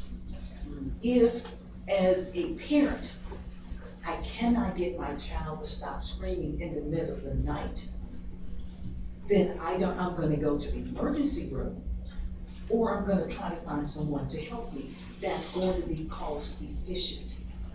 The system that should be in place, and one of the things that Samaritan Healthcare, the Samaritan Health Project focuses on, is how do we not only bring the community together, but how do we help to connect the interconnectivities of those services that exist today? What is a food bank? There are so many food banks throughout our nation, but do they reach across the aisle to say, I have a chicken, you have vegetables, let's share this as a part of the community. Let's begin to connect those services across individual cities, by zip code, by community, to begin to make a difference. You will find that oftentimes we're in our silos. We're seeing such a great separation in our nation today. We're in our silos. I truly believe that if I bring the chicken and you bring the vegetable and you bring the cornbread, we could have a meal together, one of which could help us from a wellness perspective, but also give us that ownership in our community. The ownership of my health, which, as you can tell by the massive heart attack that I ignored the symptoms for, sometimes we just don't stop to take a look at our own health care. Bringing it closer to home, in a community, within your neighborhood, you begin to become aware of those opportunities to improve the health and wellness, not only for today, but the trajectory for the future generation, which is my greatest concern. What happens to those that will be here tomorrow? So let me ask this, because I'm assuming once a physician and this doesn't lead, what is it that you would say to this room as leaders, having had your own experience, that we should be doing to pay better, more attention and or care? Like, if you said, you know what, these are the things, it got me, but it shouldn't get you, what are some of those? You have to understand that healthcare is made of basically 3 areas. It's psychological, it's social, and it's biological. If you think about it from the heart attack perspective, right, it brings into bear all of these things, such as symptoms in women are different than symptoms in men. 1 in 5 women will die of a heart attack. If I look around this room, there are a couple of women in here who probably die, because there's at least 10 of us here, so that's 2, right? We also know that about 30% of our women, nationally or internationally, have heart disease. It doesn't present the same way. Women's heart attack presents with shoulder pain. It can present with upper or lower shoulder pain, it can present jaw pain, it can present with chest pain. Well, what's very interesting in those who are greater than 50 years of age, they present with nausea and vomiting, extreme fatigue, right? Does it sound familiar? Cold sweat. Sounds like menopause to me, right? That's exactly right. Very well. And so when you're talking about health issues, people need to know their body and themselves. Having cold sweats are probably somewhat normal, and in fact, it's cold sweat and heat in a woman who's postmenopausal. But extreme fatigue and all the other things coming on suddenly for a woman in reference to all these other diseases, all these other symptoms like nausea and vomiting, should say, something's not quite right. So my first comment to you is know your body, know yourself, get in for your preventive examinations, make sure that you're exercising, that you're really watching what you eat. I didn't say you couldn't have fried chicken. What I said is that you need to watch what you eat and to eat in moderation. In doing those things, you're focusing on yourself. Part of women's issues is that we're the last to take care of ourselves. And part of our spouse's issue, or man's issue, is that they really don't want to go. And so we have to begin to say, what is important to me in reference to being the best individual I can be to do the things that are important to me in this life. I did not pay any attention to those things.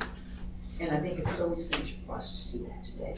And if we bring that closer to home, we bring that to a community, if I offer an exercise class for those 64 and over in a park where you bring in those pharmaceutical people from the local CVS, you bring in the exercise occupation therapy, you get the hospital to come over there and do some exams, you turn on some music, you can push wheelchairs around your community. You can get older people to walk around your community.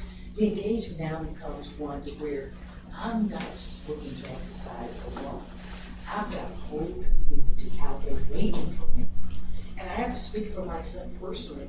It is very difficult for me to get to the gym unless somebody's waiting on me to do that exercising with me. So bringing the community together is essential, and putting your own healthcare first is essential to wellness and to a good life. At least that's the best you can do. Because there, as I stated earlier, illnesses is not a respecter of job or individual, but there are great things you can do tomorrow. When I was reading on the Samaritan Health Project, it talked a lot about like the adequateness in practice, you know. Coming off of that first panel, which was an excellent discussion, how do you kind of look at it by way of builds in the sense of AI technology, you know, how are you incorporating that? Absolutely. AI and technology has to be the core of anything we do today. In fact, one of the greatest partners I believe that the Samaritan Health Project and any business can have today will be AI. It will be technology. It assists us in being able to move much more faster. It assists us in being able to better get input around some of the things that's being done. And it also helps the community to get simple answers to questions. And so as we talk about now the sustainability, education, understanding healthcare, you heard the last panel talking a little bit about working toward people looking at AI themselves and taking it back to their doctor and wanting their doctor to engage with AI. So essential, because not one doctor, not one person will know everything there is today. Pulling up AI and using that information, as well as reading research works, as well as getting certified, all of those things are key to the decision. But the person knows themselves better and best, going in and doing that assessment prior to getting to their doctor's office, allow for their questions to be answered and allow for the integration to be more powerful so that they can make better decisions for themselves. So Jean kind of gave us a call to action today to meet someone new. When I'm in rooms like these, you know, I'm very much outcomes based by way of time, because we all know that, you know, time is very important and we can use it in different ways. I always like to pose the question, what can this room do for you? First and foremost, know that T-shift is outcome driven. We really don't have the time in this nation to be talking about blame. We don't have the time to keep talking about what has happened. We must take action and move forward. What can this room do for me is to become a partner in order to build the infrastructure that's needed in every single community, one community at a time. I've started my pilot in Little Rock, Arkansas, which is my home. From obviously came through the Eastern Project because I know those people and I feel comfortable in trying to get back to home and working with them. The pilot, I believe, will be an outcome-based initiative that will allow for us to really build those community engagement, that efficiency, effectiveness, and sustainable model that allow people to begin to make that stone soup that I talked about, begin to work with each other, begin to improve the healthcare from a preventive and or action model, instead of just a conversation, instead of just waiting on healthcare. We can begin to make a difference today. What I need for this room to do is to take a look at our model and look at becoming a partner from investing, from supporting, from coming forward with some AI ideas, from really working through this council in order to make a difference and looking at this model as one of the future that can truly make a difference in every community. Because if not now, then when? If not us, then who? And how do we help improve the healthcare and the wellness of all? I believe T-SHIP has that model, and we're looking forward to working with just a few great partners in this room. And there you have it.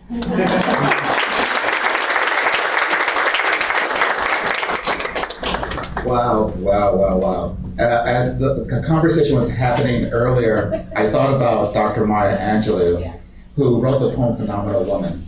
And I had the great pleasure of being taught by her and to be connected with her. And so as we heard from this amazing conversation, and now we're going to hear another fireside chat, I just continue to think about Dr. Maya Angelou and that poem in my mind in terms of phenomenal woman, or phenomenal women. So it's with great pleasure that I actually introduce the exceptional Nikki Taylor, editor-at-large of Essence Magazine. Biddy, please join us on the stage. And buckle up if you're not ready, because we have the brilliant Dr. Usha Blackstock, who is physician, author, founder of Advancing Health Equity. Please, Dr. Blackstock, join us on the stage for this next.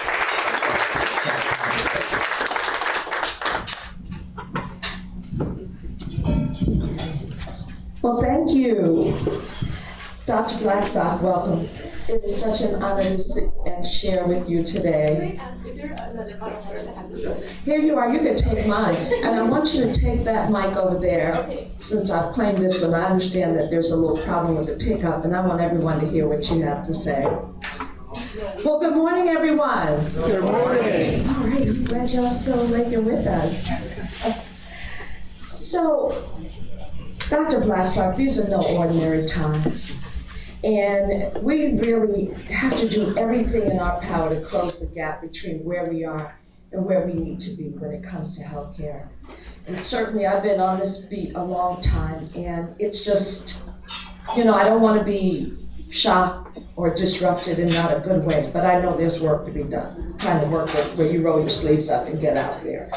And so the first question I want to ask you is, what are the gaps in our healthcare system that keep you up at night? Thank you so much for inviting me. Thank you for being in conversation with me. So I just want to say I come from this perspective as I'm a physician, I'm an emergency medicine physician. I'm also a second generation Black woman physician. My mother, my twin sister, and I are the first Black mother-daughter legacies from Harvard Medical School. But my mother grew up in very different times than I did. And had to overcome many barriers to become a physician. And what I learned when I was a little girl growing up in Brooklyn was seeing my mother and other Black physicians like her working in our community, doing what we call health equity work in the 80s and 90s at a time when no one was talking about health equity. But thinking about what wraparound services look like, what does holistic care look like for our community members. So that's what inspires me today. And what I think about today is that, it was safer, it would have been safer for me to give birth 20 years ago than it is today. Can you say that again? It would have been safer for me to give birth 20 years ago than today. And I could have given birth 20 years ago. I'm almost 48, so I could have, that's totally possible. But I say that because we've had significant advances in innovation, technology, and research, and we are seeing some of these gaps get even wider, right? And so that is what really motivates me to do a lot of the health advocacy work, the consulting work that I do through my firm, Advancing Health Equity. So that keeps me up. A lot of the maternal health issues, the issues that our communities face in terms of a lot of the structural barriers that they have to overcome. And then finally, I think what people have said earlier on the earlier panel is trust. my platform grew during the pandemic because many people had not seen a Black physician before on air. So I was an MSNBC medical contributor, one of the first Black physician medical contributor. I also used my Twitter. I have issues with first. We have a whole conversation on being first, but I also used my social media platform. And we talked about social media earlier, but I used my Twitter platform, and people told me, you know what, I got vaccinated because of you. I felt comfortable sending my children back to school because you talked about sending your children back to school and what you needed to feel safe sending them back to school. So I think the other gap is the trust gap, which we talked about earlier, but that is something that is always top of mind for me. So what I hear you saying also, that it's not just about awareness, it is about engagement. And do you think that's one component of the gap, that we are creating awareness but not engagement? Oh, absolutely. And I know this is, most recently, we've heard about the issues I mentioned earlier with Tylenol, right? And I'm like, I thought to myself, and I put this on LinkedIn, like, this is an opportunity for us, not just to tell people that, okay, there's no data that shows any, causal, association, there's an association, but no, it's not causal, that Tylenol causes autism. That's not enough. No. Right. We can't do that.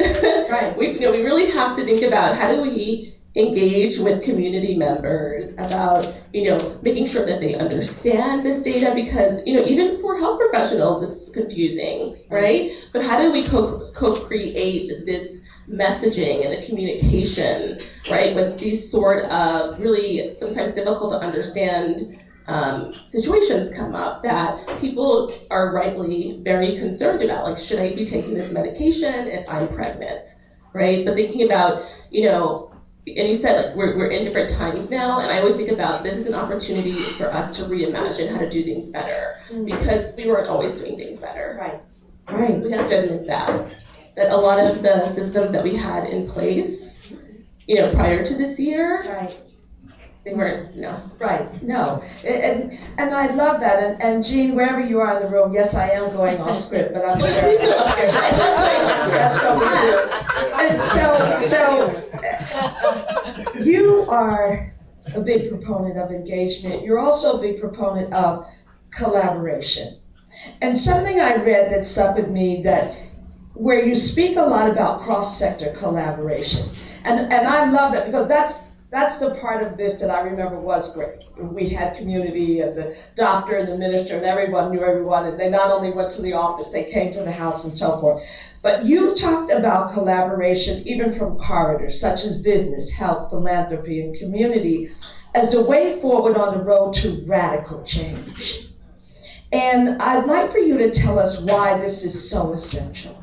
And again, this is from my perspective of being a physician, where in medical school, I was taught that the biggest impact I can have on my patients is what happens in the exam room. And no, that's not accurate. No. And so I almost had to unlearn and relearn what I was taught.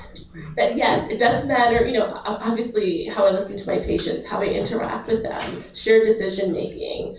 But ultimately, what makes a difference is what's happening in their communities, right? And so I think for me, reflecting, I wrote about this in my book, Legacy, I grew up in Crown Heights, Brooklyn, not far from here, and I didn't recognize that my neighborhood looked the way it looked because it was a formerly redlined neighborhood.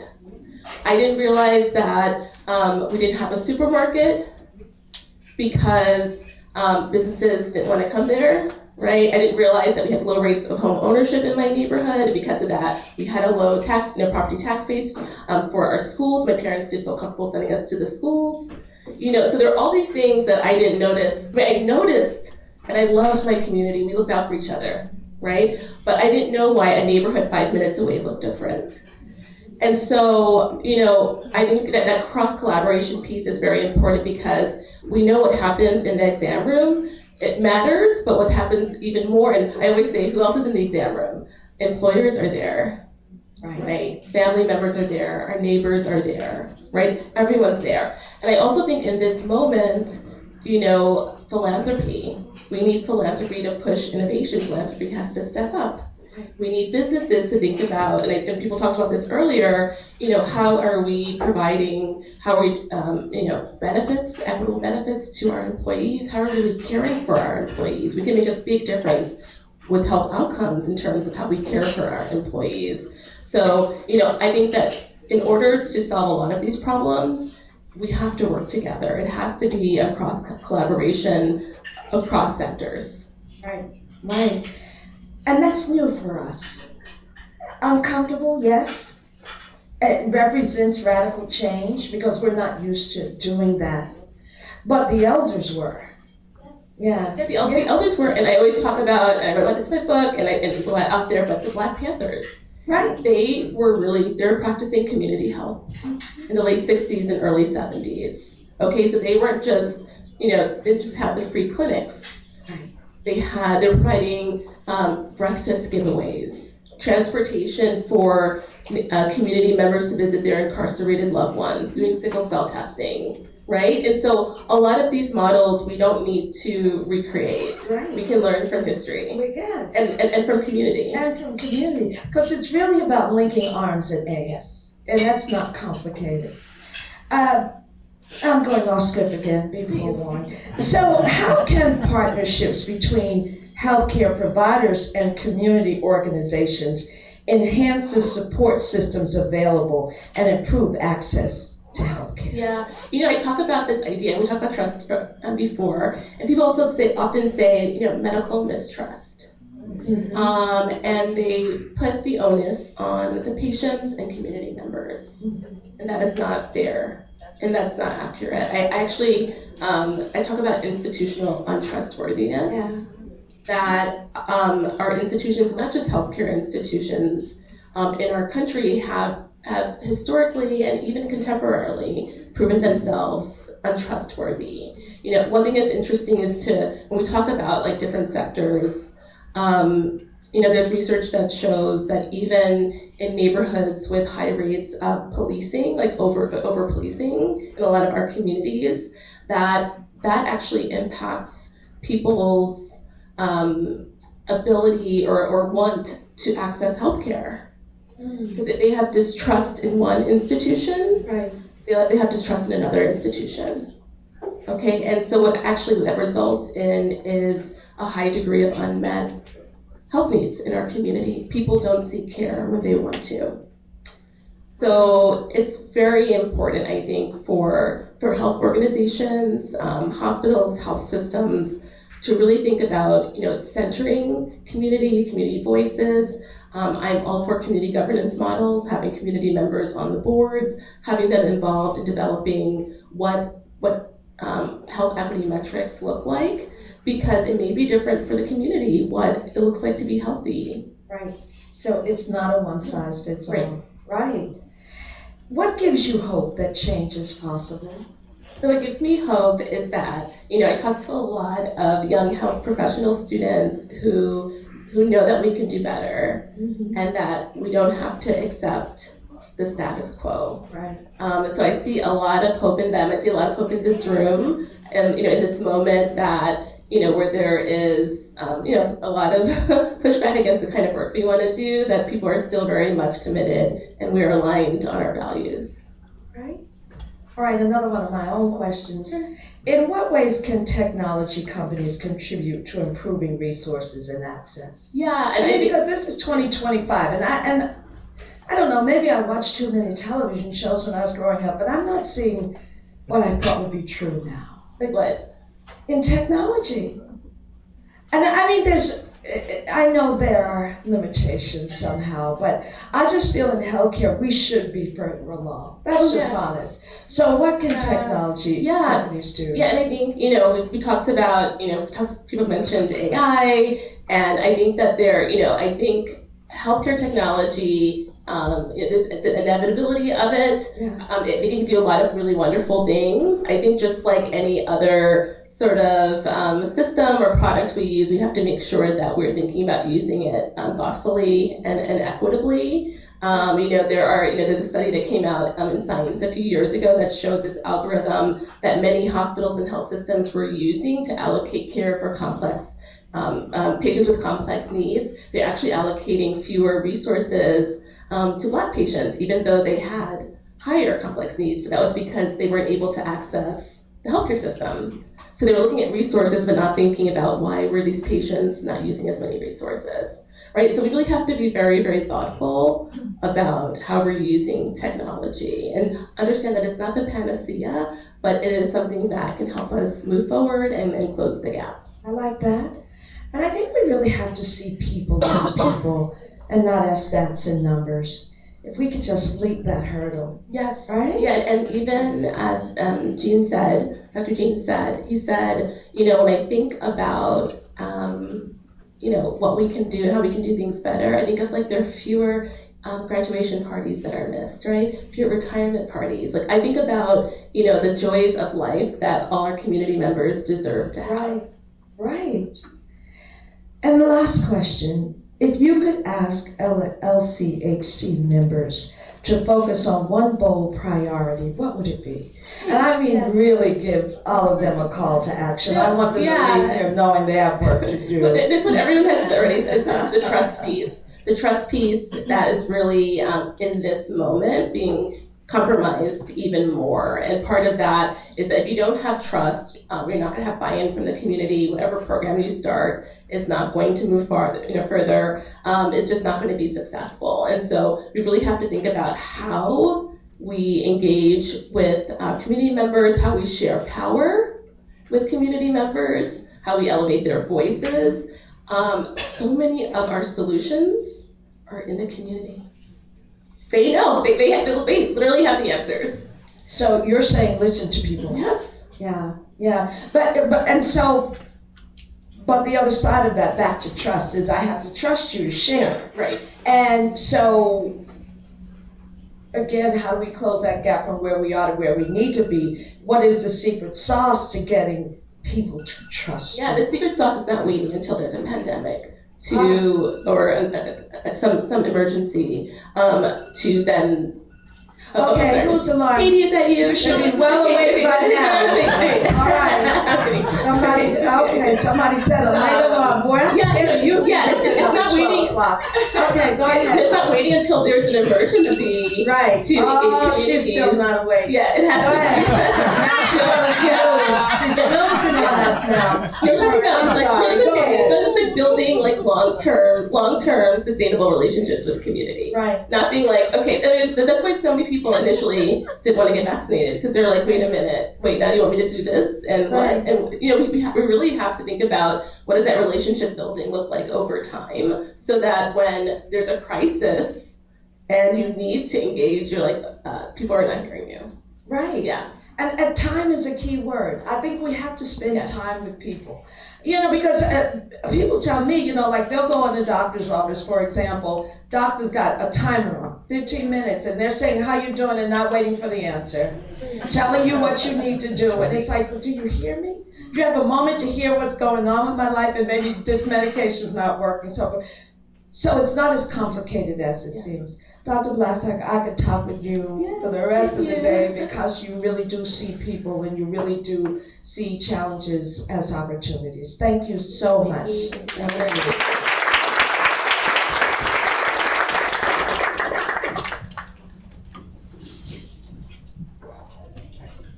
So now we have an opportunity to actually take this conversation global and also domestic. What you've heard throughout the day is the fact that health is more than just the medical care that you actually receive. It is the trust that's fostered, because trust is a social driver of health. It is the ability to be empathetic and to actually hear, to be seen. It's also about education, financial literacy, about transportation, about civic engagement. It's about exactly what are the things that we're processing and how are we leveraging tools to actually drive our overall health and well-being. It's also an opportunity for us to really think about the fact that we all have a responsibility regardless of where we sit within an organization or the sector that we actually represent. And that is at those intersections that really groundbreaking change can actually happen. Hence why collaboration is such a powerful currency. So I have the tremendous pleasure of bringing to the stage Deb Garcia. Deb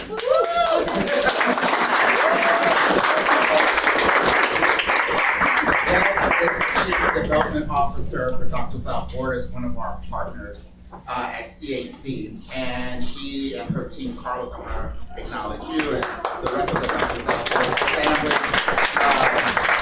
Had an amazing presentation that really just left me shocked, frankly. And please have a seat there.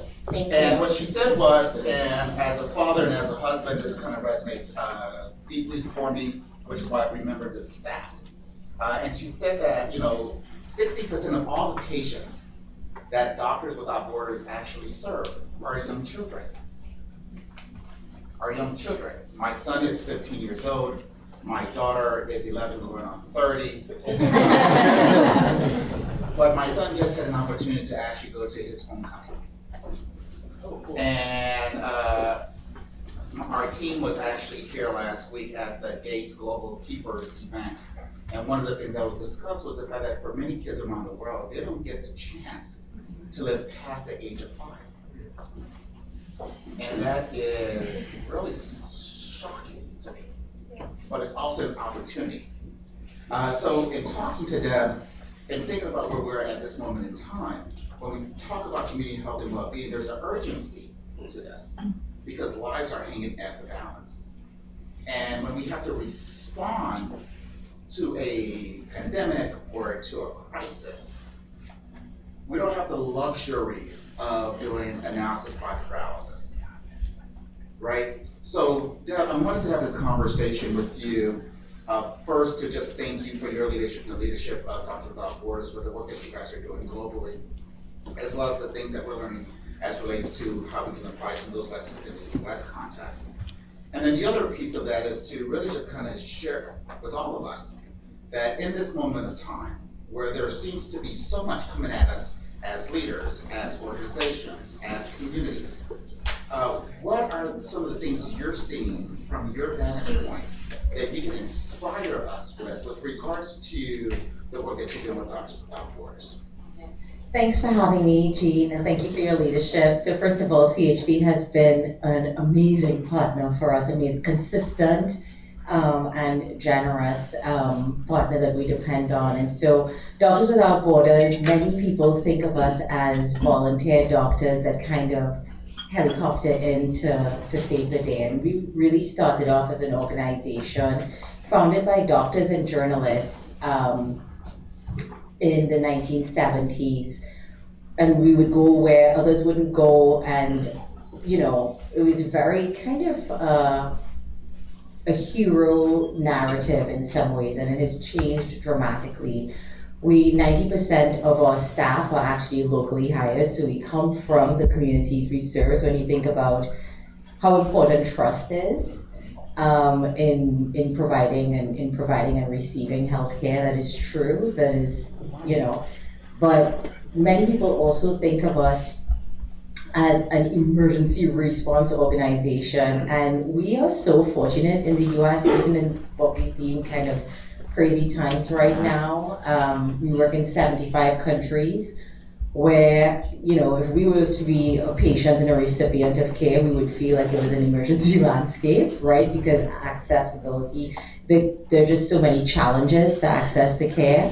And the reality is, when you think about what it's like to have kids, say in Nigeria, one of the countries that we work in, 1 in 8 children don't make it to their 5th birthday, right? And 35% are stunted. And so what does that actually look like? We're talking about providing just the basics, and the humanitarian aid landscape, funding for it this year has shrunk. The whole ecosystem has changed.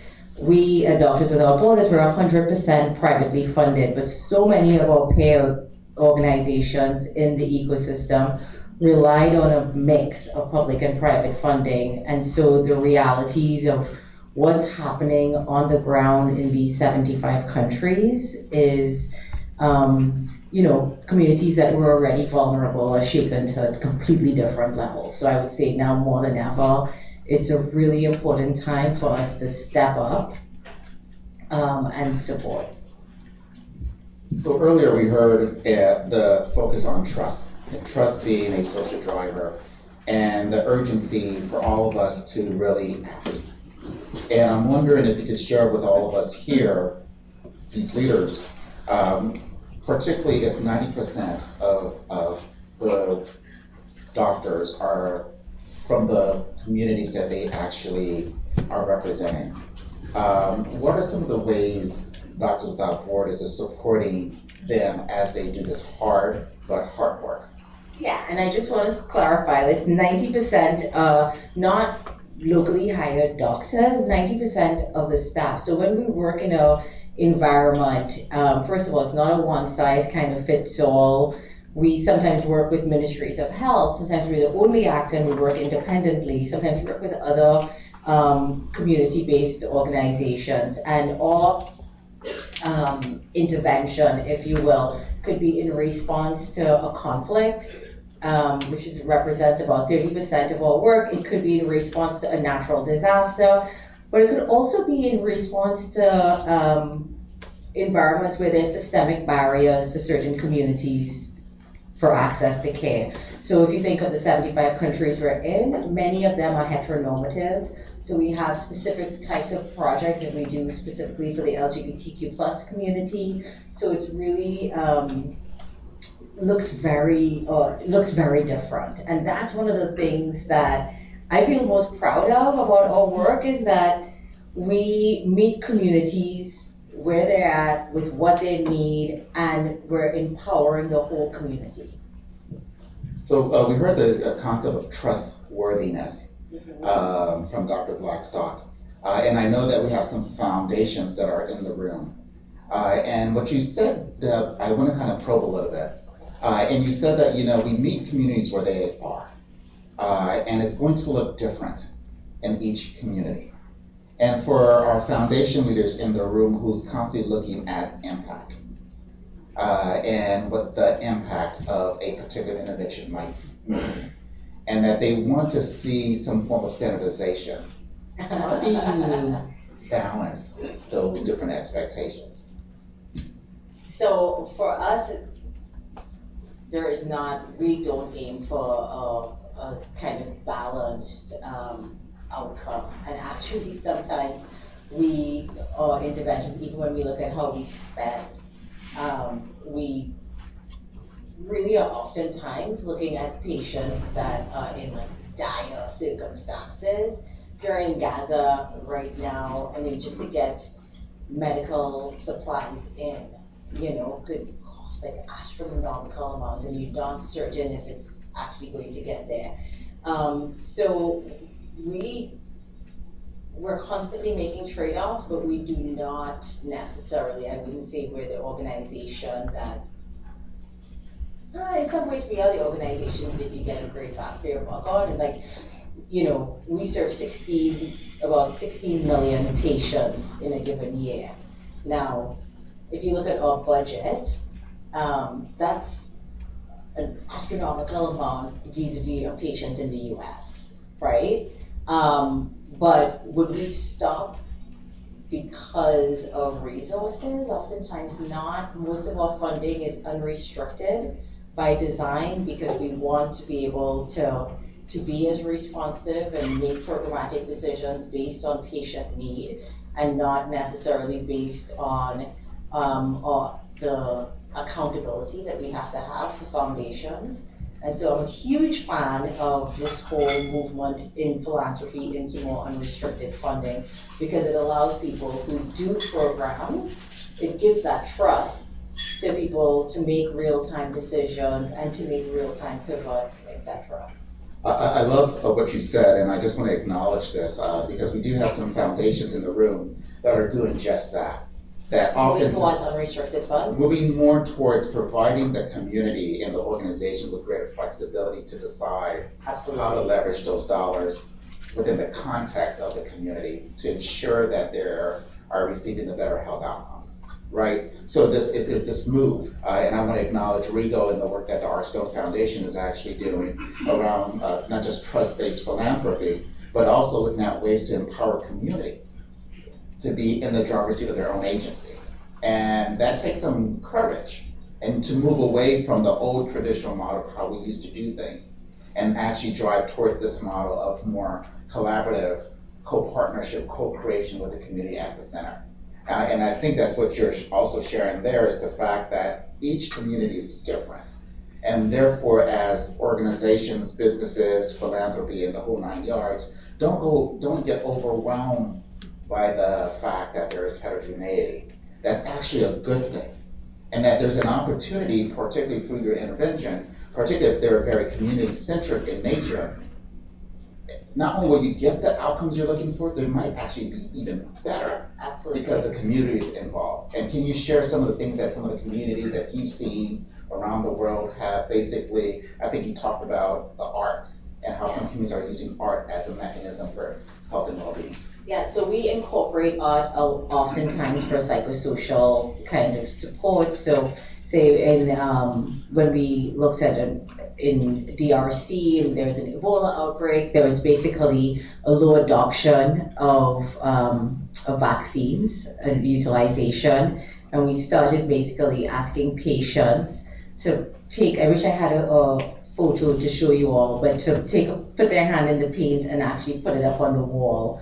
And obviously, you know, our staff, my colleagues, basically also did that so that they can show, you know, we're all kind of buying into the utilization of vaccines, because just like we were in COVID, like who's gonna take the shot, you know, in terms like Ebola, where people were, you know, largely dying as a result of this, and we have this vaccine, we wanted to increase utilization. We're also using art as a form of therapy. I don't know how many of you do coloring, adult coloring books, etc. But we have been incorporating that in our interventions in Gaza, and actually even our colleagues there,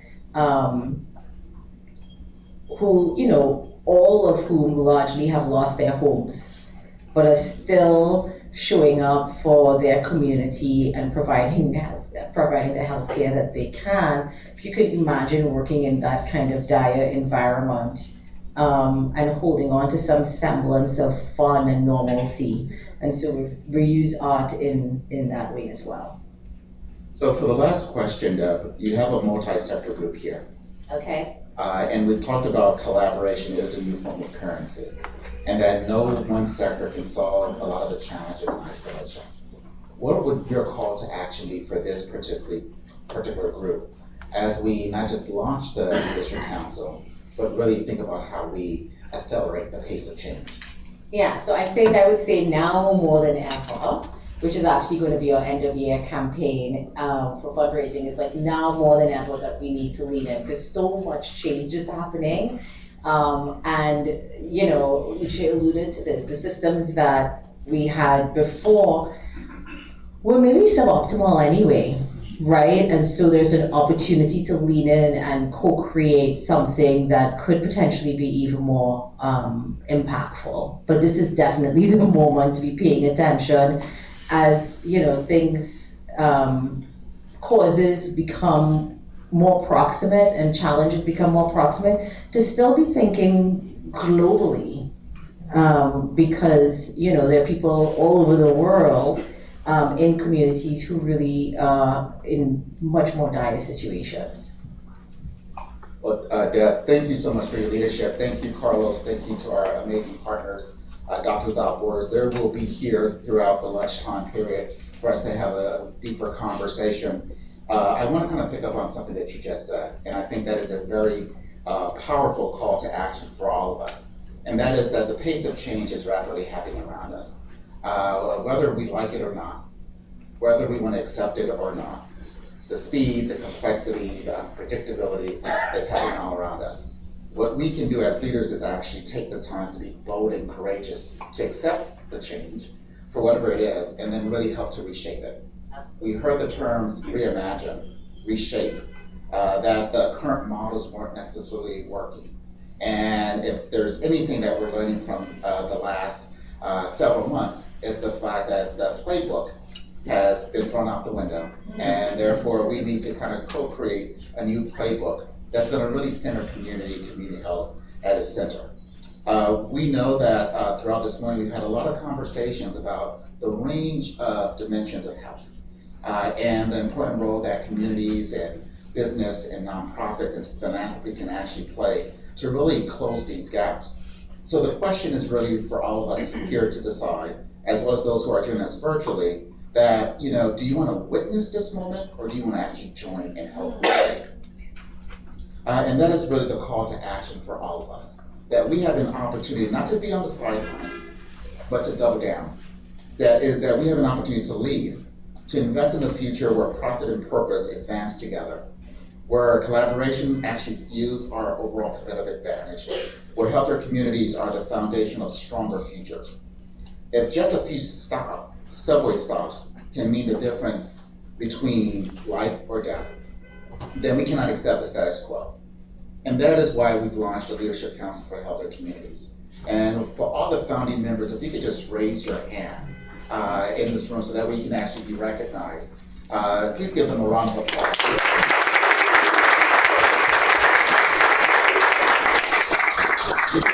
It takes leadership, it takes courage to say that this is not acceptable, that this is not our new normal, that we do have an opportunity through partnership and collaboration to really reshape and reimagine what care looks like in this country. And yes, we can and we will do it. It is bold, it is scary, but it is actually possible. So if you're not a member, whether as an individual or organization, today is your opportunity to join us on this movement, to ensure that it doesn't matter where you live, that you have an opportunity to live a longer, healthier, more productive life. That this is a comparative opportunity, and I use comparative intentionally, because that we have opportunities to learn from other communities around the country and around the world that may have had limited resources or no resources, but you know how to innovate, as Dr. Blackstock and Nikki Taylor was talking about earlier, that we have opportunities to really kind of scale for impact. So let's choose today to lead boldly. Let's be relentless in collaborating. Let's center the voices of communities. Let's make health the foundation of everything that we do. And let's create a future where every person, everywhere, has the time, the opportunity, and the support to thrive. Thank you for being with us today. We could not be more excited. I want to acknowledge our team for just the amazing work that you've done. Please give them another round of applause.